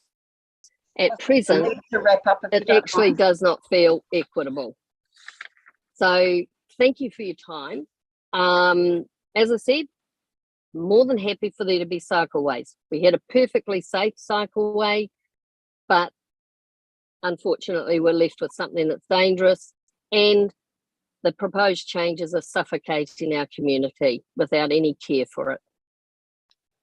Thank you for that. And you have used up your 5 minutes, but thank you for the points you've made. And we don't have any time for questions, but I am glad to welcome Councillor Conde back. Thank you, Deputy Mayor Free. Appreciate you stepping in there. Letitia, do we have anybody in the meeting room, any other public participants? Not currently. We do have Antonio confirmed that they are meant to be coming to speak, and they're scheduled for 3:10. Okay. I'm going to suggest that we take a 5-minute adjournment, councillors, and we'll come back at 3:10, and hopefully Antonio will be here. Thank you.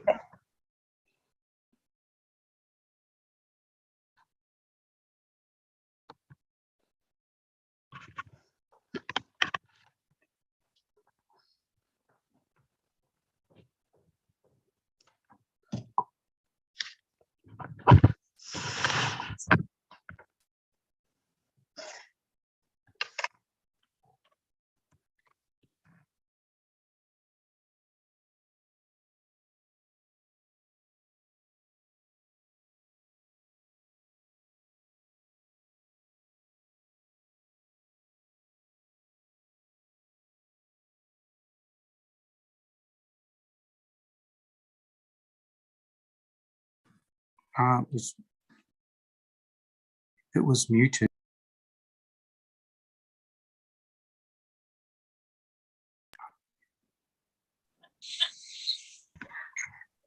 Hi, Antonio. It's Councillor Free here, Deputy Mayor Free. Hi. Hi. Hello. We've just taken a 5-minute adjournment, but you're on next when we come back. You can see me, or? I can see you now, Okay. and yes, and I can hear you well as well. Oh, that's good. Yeah. Nice to meet you. Yes, so in about 5 minutes, everyone will be back again. No problem. Okay. Thank you very much. All right.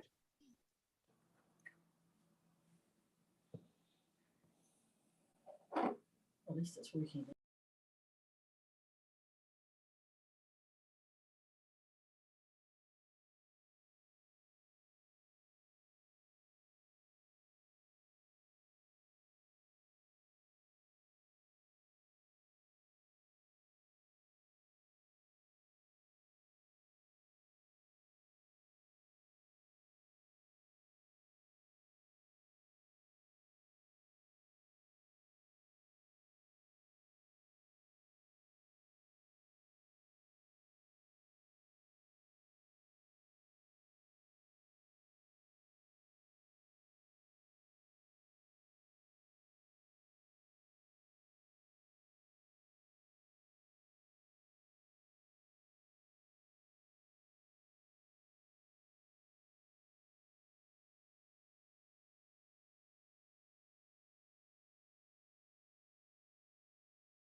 All right, welcome back, councillors. If you can turn your cameras on so I can check that we have a quorum, that would be very helpful. I can see Antonio is with us in the meeting room, who's going to be our next speaker.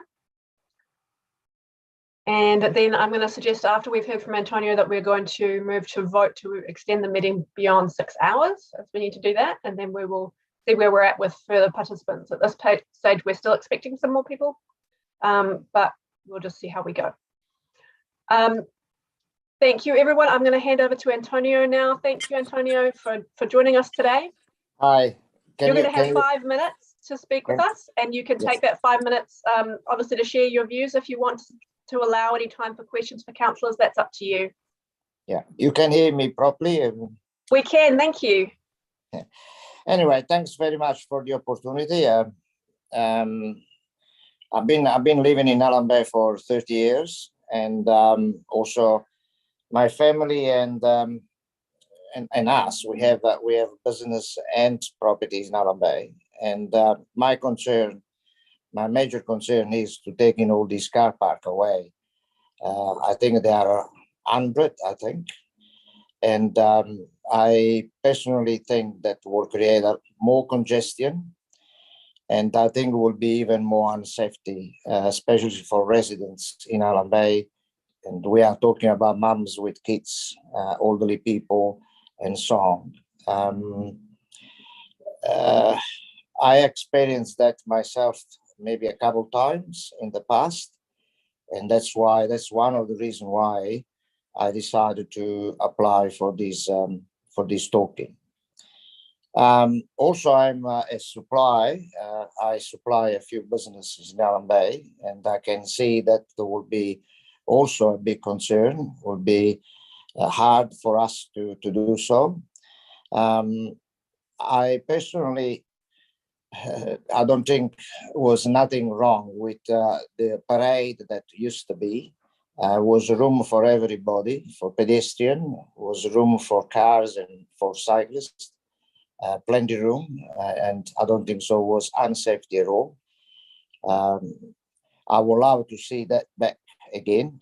And also considering that Allen Bay now is almost a destination, has a lot of natural attraction, also some businesses, we have a cinema there and so on. And for what I think is 80 or 90% of people, they will come to Allen Bay. I don't think so they will bike there. They will use maybe public transport or cars. But the most important thing for me to say is that I'm very concerned about taking all these car parks away, not only for businesses, but also for residents in Allen Bay. And at the moment, it's already very unsafe. That's all I got to say. Thank you, Antonio. We've got a bit of time for questions. I would just be interested to know, as a business that supplies other businesses in Allen Bay, are there areas in particular where you need more loading zones that would make it easier for you? Yes, I mean, a loading zone is always very welcome, but if you go to a busy place, one loading zone is not enough, or two loading zone is not enough. We are living in a very, very busy lifestyle and busy working environment. We experience that even in the CBD. It is always very handy to have a loading zone, but sometimes, or most of the time, is busy. Thank you. Do we have any other questions, councillors, for Antonio?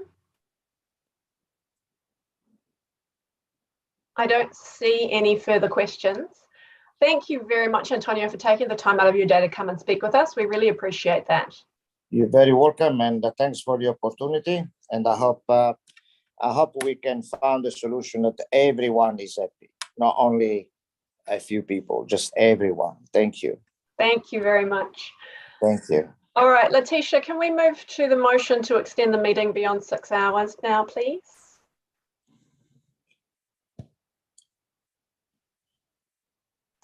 All right, councillors, I'm going to move the following motion that's on the screen, that we agree to continue this meeting beyond 6 hours in accordance with Standing Order 11.7. We are scheduled to go until 4:40, and I expect that we will have a number of public participants between now and then. Can I have a seconder, please? Deputy Mayor Free, thank you. And can you all please vote?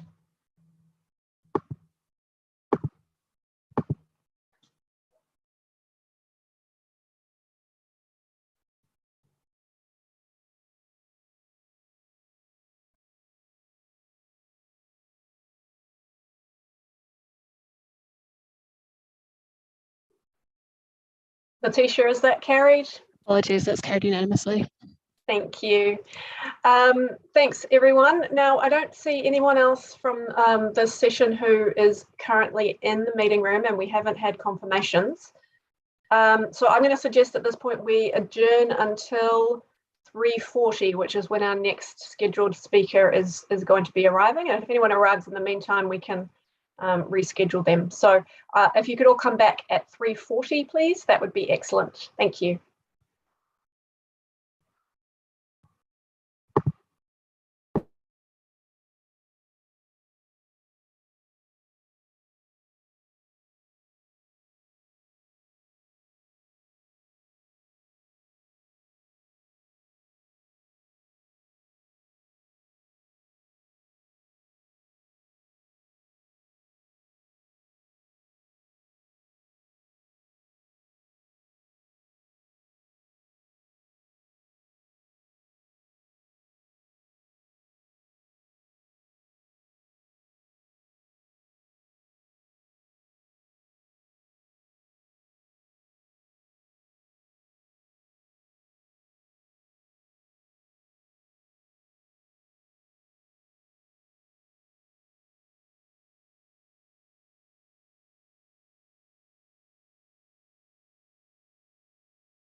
Welcome back. If you could all turn your screens on just so that I can see that we have a quorum before we get started.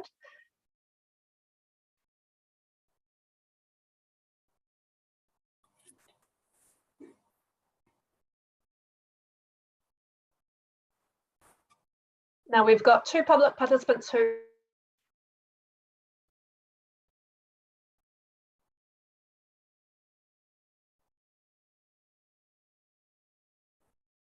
of you for doing a little bit of rescheduling. Annette Atkins. Annette, you're going to get 5 minutes to speak with us today and share your views. And if you want to, you can allow for some time for councillor questions. Over to you. Kia ora. So I think the main thing, there were 2 things I wanted to say really, which were in my written submission. One is when the, when the work was going on over the cycle lanes last time, whatever year that was, as soon as the work started, I noticed, so I live in Eden Street, which runs parallel to the parade. I noticed a increase in the traffic on our street. People basically avoiding using the parade. I'm not sure, to what extent that was really sort of even considered. So throughout the work that was going on, when the cycleway was being installed, there was just a dramatic increase. We've got children, 2 of them are grown up now, but at the time, they were quite young. It was just quite dangerous. And that traffic, because a lot of it, was just kind of using Eden Street as a bypass for the parade, was a bit faster than our usual traffic in our street. So I just wanted to make sure that you are kind of considering that, not just the impact down on the parade. There's an impact for others as well, for example, us. And there are a couple of blind corners in our street, so it's just a little bit more, dangerous when there's work going on down on the parade in particular. That traffic seemed to kind of stay with us on our street, really, I think, just because it's generally, slower down on the parade now. So, we've still got these people who use our road as a bypass. So that was the first thing.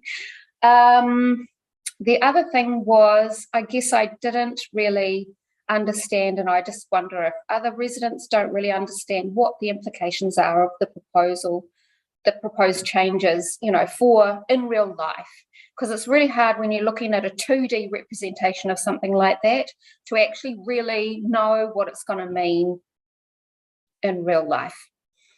So the other thing I'm pretty sure I mentioned in my written submission was it just would be really good to have a actual model where people can, see what the implications will be of the changes. And the implications were quite sort of dramatic down on the parade, and a little bit frightening. I was hit once at the intersection of Tamar and the parade while work was going on by a car that drove into the side of me.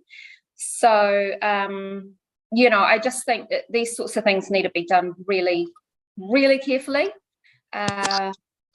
So, that people really, really understand what is going to be happening. So, they know what they're saying yes to or not kind of objecting to.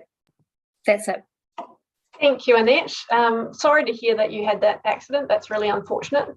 Are there any questions from councillors for Annette? I was wondering if you could, Councillor Pennant, please. Thank you, Chair. Sorry, do you want to go first? No, where you go. Okay. Annette, thanks very much for your submission. There's been a suggestion that Eden and Derwent be used as an alternative route. What do you think local residents would think about that? For alternative route for what? For cyclists, as opposed to going in the parade. Derwent Street's an entirely different situation to Eden Street because it's wider by a lot, and it's straight with no, there's no blind corner issues. On our street, we have blind corners. I mean, it's kind of a nightmare not far from us. Probably about 20 or so meters from our house is a corner. So coming out of our driveway, and I know this is first world problems, but coming out of our driveway, it's kind of, it's a risky situation because you can just get someone who's going the wrong speed, kind of having to suddenly brake. I guess there's probably other solutions to it, and you've got experts that can work those out, like speed bumps and stuff. But I don't think that Eden Street would be, at least yet, a good idea as an alternative, just because we've already got issues. Thanks, Annette. And we'll have one quick question from Deputy Mayor Free. Thank you, Annette. And I think what you said is quite sensible. People don't necessarily know what it's going to be like. Do you see positives with the cycleway and improving the current cycleway? With the cycleway as it is now, positives? And also to improve it, to make it a bit safer.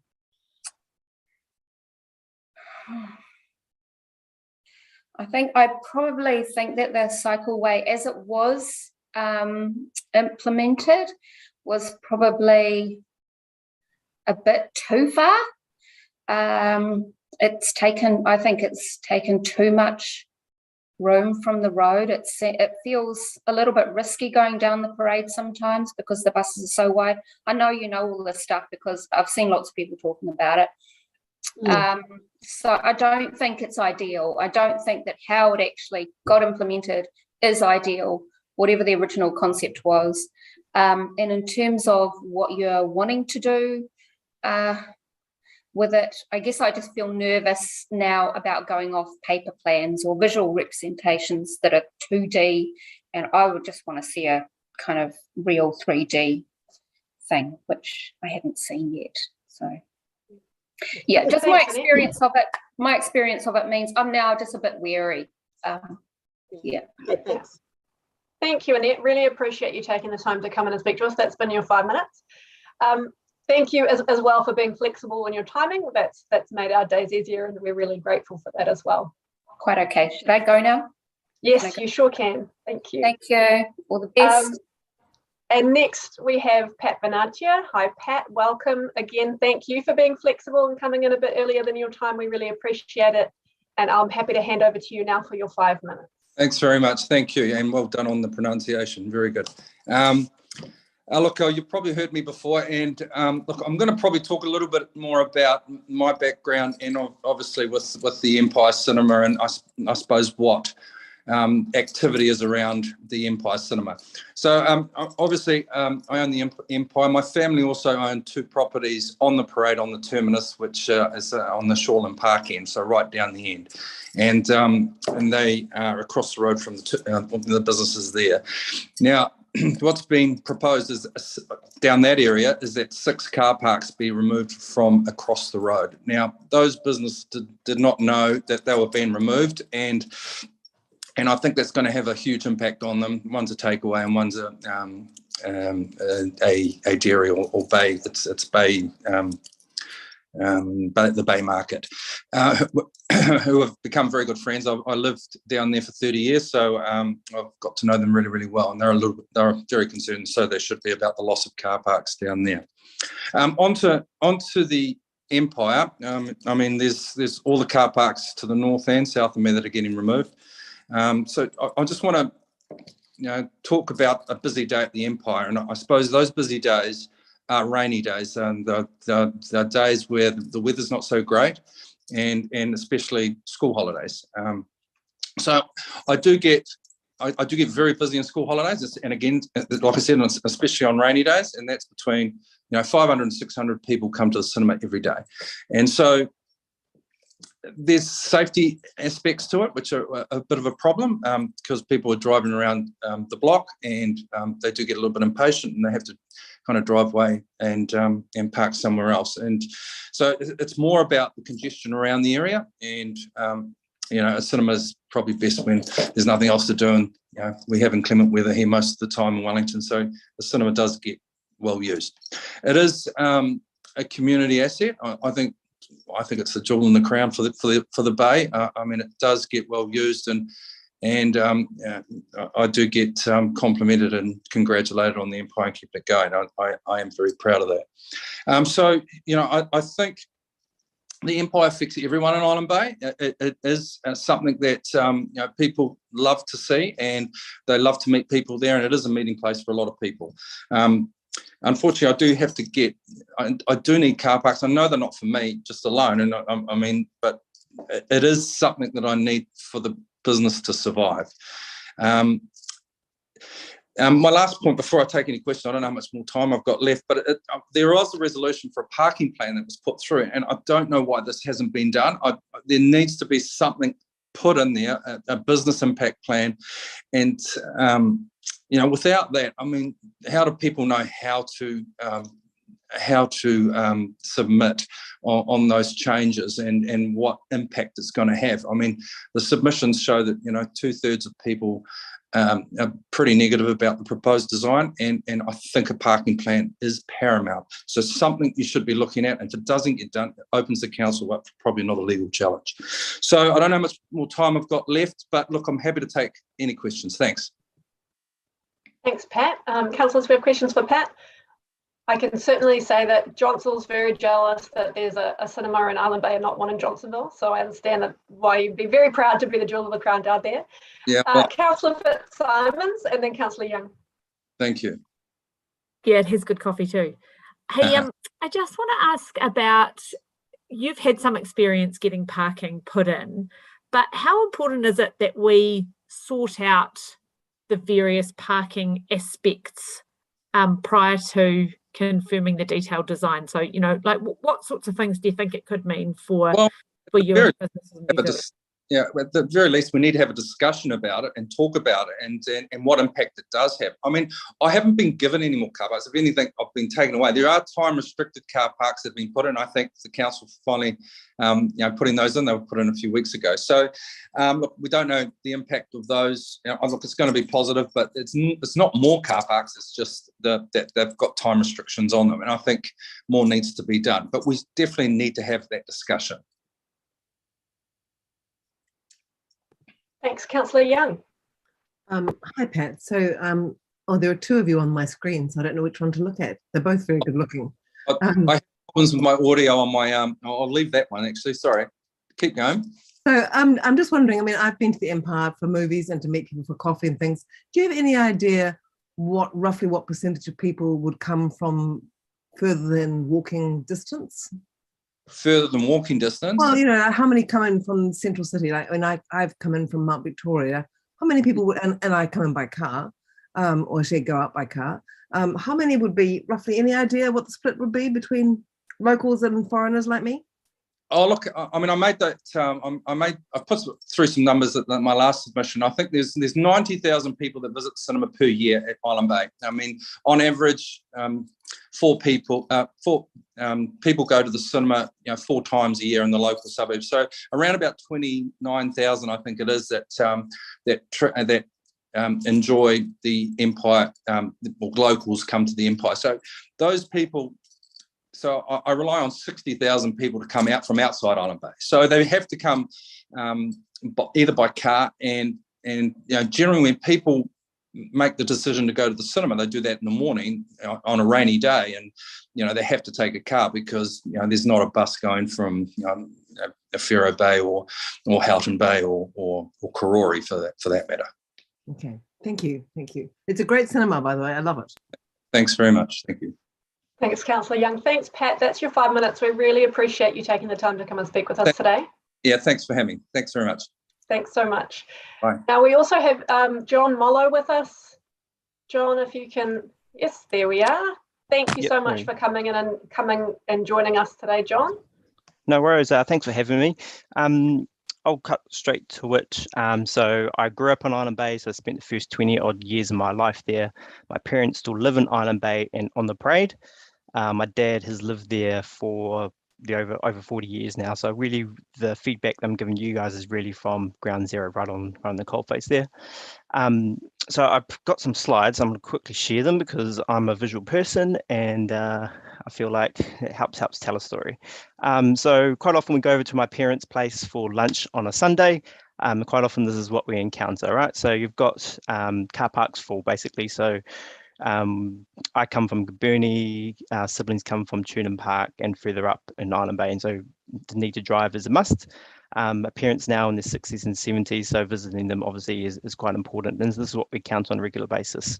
And if you notice, actually one of the vehicles in the middle there is actually parked over my parents' driveway on yellow lines, which is a regular occurrence. This is, this quite often happens. So that guy there, and if we're looking on the other side of the parade, you can see the cars are filled up right across, right up down the parade, and looking on from my parents down towards Shoreland Park. So this is just is down to Shoreland Park. This is probably at Trent Street. You can see again it's completely filled up with cars once again.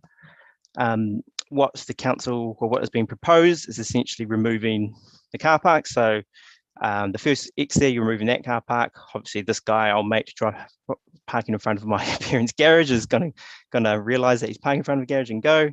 Car park around that is proposed to go. There's a road sign currently in the car park, as you see there, but there's a couple that are proposed to go in that space with 2 remaining there. So as you can see, that quickly reduces the amount of parks available. My auntie will quite often visit us. She's nearing on 80 now. She drives in, and the stress that it puts on her to try and find a park is not great. And on a rainy day like this, trying to find a park is shouldn't be so difficult, because where are they going to go? Naturally, you think they're going to go down the side streets. Well, the side street the same day is full as well, as you can see. And this is a regular occurrence, and I would invite you to go down there on a Sunday afternoon and just sort of see it for yourself. I noticed in the traffic resolution in the document, it talked about how it would achieve a goal to reduce the amount of cars that people are using by reducing car parks, but at the same time trying to encourage people into electric cars. Well, as my dad would quite often say, we're going to park these, not going to park these cars in our pockets. We need car parks, for the electric cars as well. So there seems to be a bit of contradiction there in the advice that's been put up. Another sort of thing that I've noted is, right, so this has obviously been quite divisive amongst the community. Community feedback has been very heavy towards one direction of the cycleway, and that is not reducing the parks, and if anything, putting it back to how it was. And if anything, we sort of owe it to Island Bay to do them a service, and get community buy-in. No matter what you do, if you don't have that community buy-in, how people interact and how people behave with whatever you put there, if they haven't bought into it, if they don't have that buy-in, you're not going to achieve whatever you set out to achieve, because they will just do it out of spite. I had a great uncle who would live at one end of the parade, and he would cycle down the other end. This is years ago before what we have currently. He has since passed, but I know that if he wasn't brought into this conversation, if he didn't buy into it, his behaviour would completely change because of what has been pushed on him, which goes against his values and goes against the community that he's sort of helped to build. That's all I've got to say. Happy to take any questions. Otherwise, thanks for your time. Thank you, John. Councillors, do we have any questions? I'm slightly distracted because I can hear a fire truck on the main road in Tawa hooning along and on its horn. Deputy Mayor Free, yes, if you could ask a question.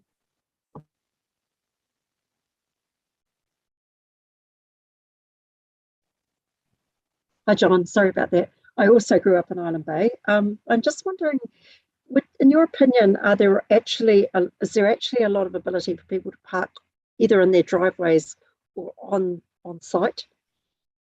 Well, the short answer is no to that, because you can see from those pictures that there's the needs for the park. People are not choosing to park on the street. If they could, they would park on their properties.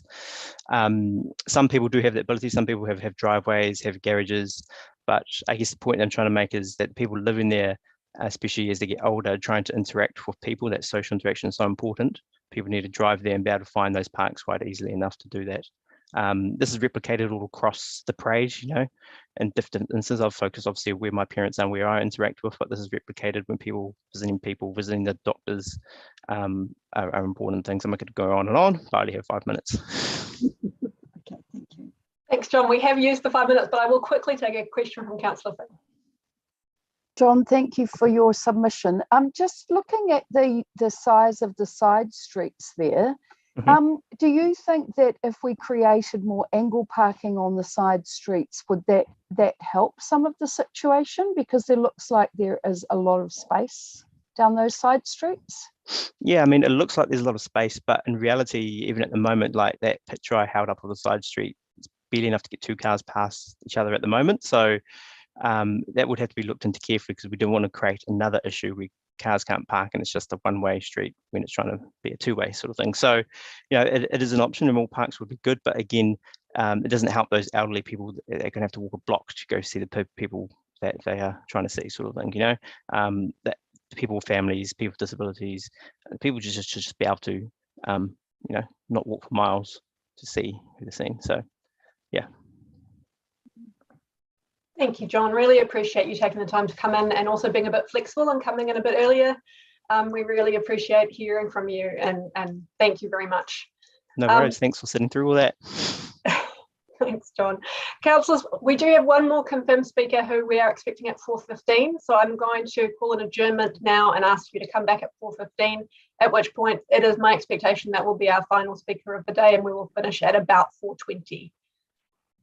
So thank you very much for your patience. I just wanted to let you know that, and just thank them services staff, because I've got a live spreadsheet here that they're keeping of the speakers, and I can see them constantly, you know, updating it with people they've phoned, and they've been trying really hard to get hold of everyone. So I know it's a bit frustrating when the meeting ends up a bit bitsy like this, but I want to assure you that they've been beavering away to try and make this happen. And as I said, to get some of those speakers to come in ahead of their time, which is really fantastic. So just to acknowledge that they're doing a lot of busy work behind the scenes to make this run today. And with that, I will see you back at 4:15, please. You're doing a good job too, Jenny.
Welcome back, councillors.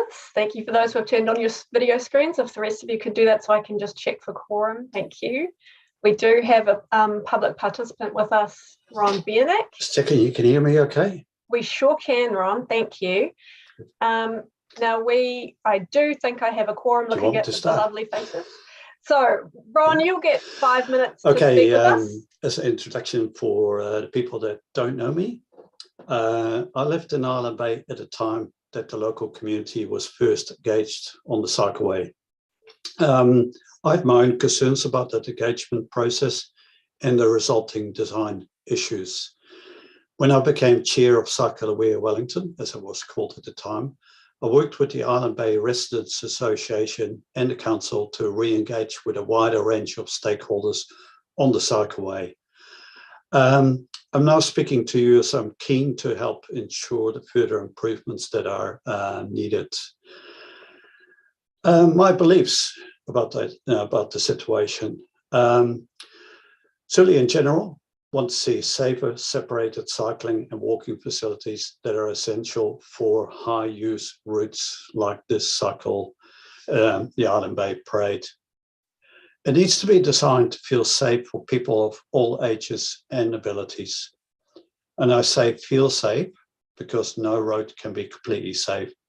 Lower speeds, better visibility and clear priority for vulnerable road users will help to make it safe enough, though.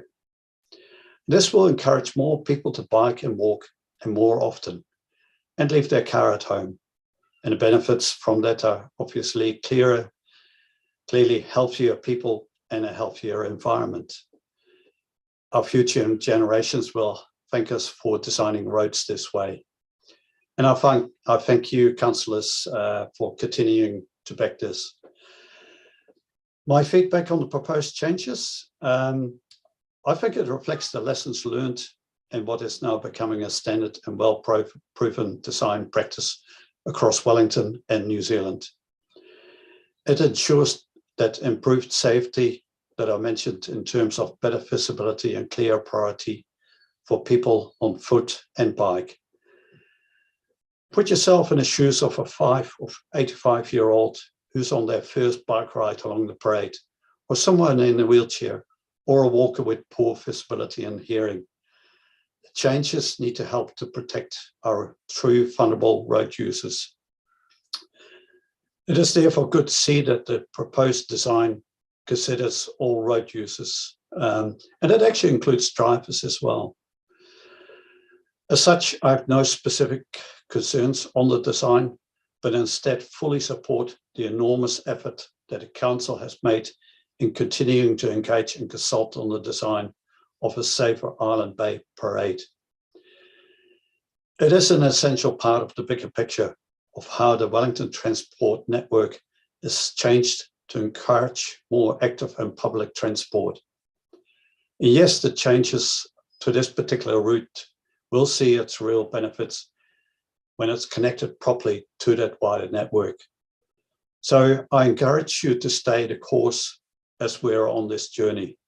And with that, also encourage you to start extending this route up to Wakefield Park and gradually along Adelaide Road, up to the point where Let's Get Wellington Moving will provide the rest of the connection with the CBD and other routes.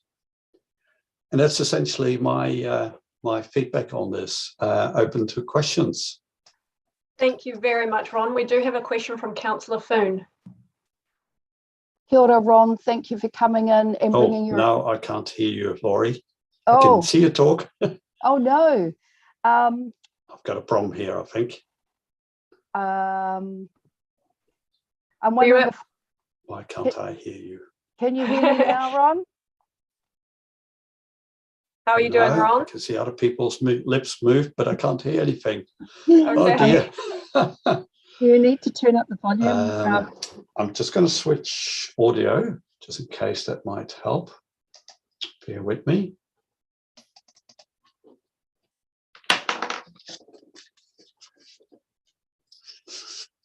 All right, somebody want to try again? Yes, let's try again. How's that, Ron? Can you hear me still? We can hear you. Yep, but I can't hear you. But you can't hear us. Okay. Hey, Councillor Foon, do you want to pop your question in the chat? See if that works.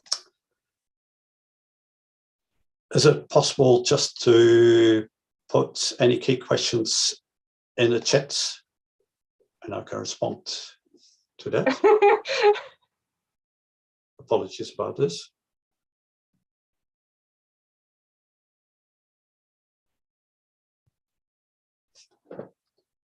Yeah, got volume up as much as possible.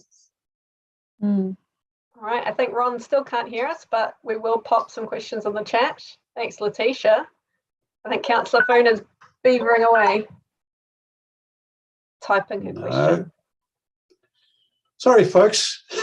The joys of doing these Zoom calls, isn't it, in this day and age? Technology. How do you want to proceed with this? I've just got to trust that you fully agree with everything that I said. Absolutely. Councillor Foon, are you nearly there with the question in the chat? Yeah, just give me the big thumbs up. There we go. Or like I say, feel free to post a chat message. No, I see one.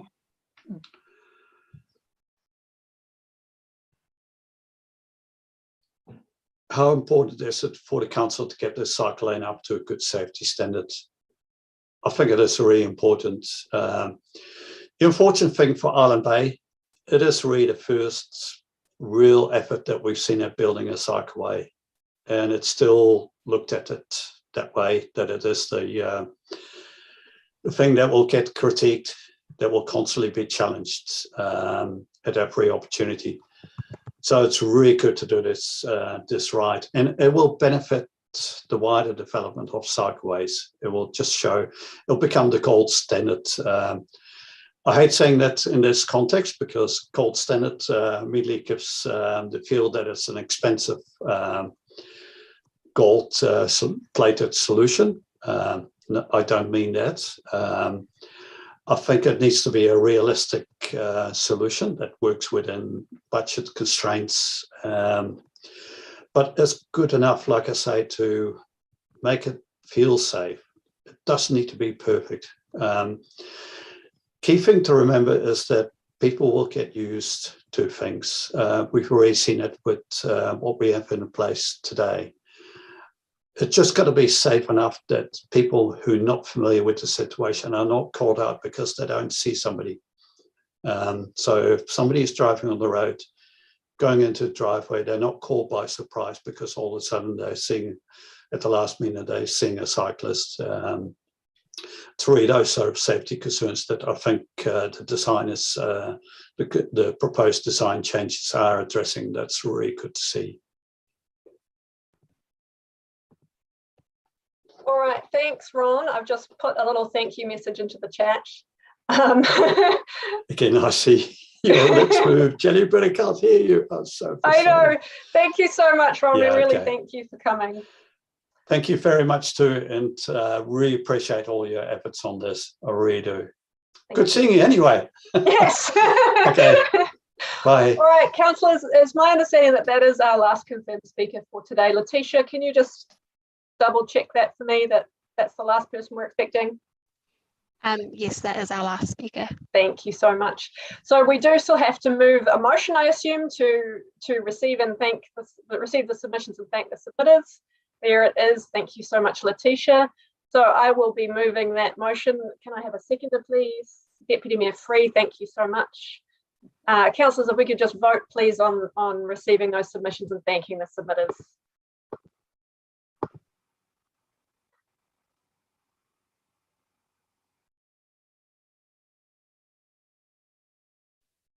That has carried unanimously.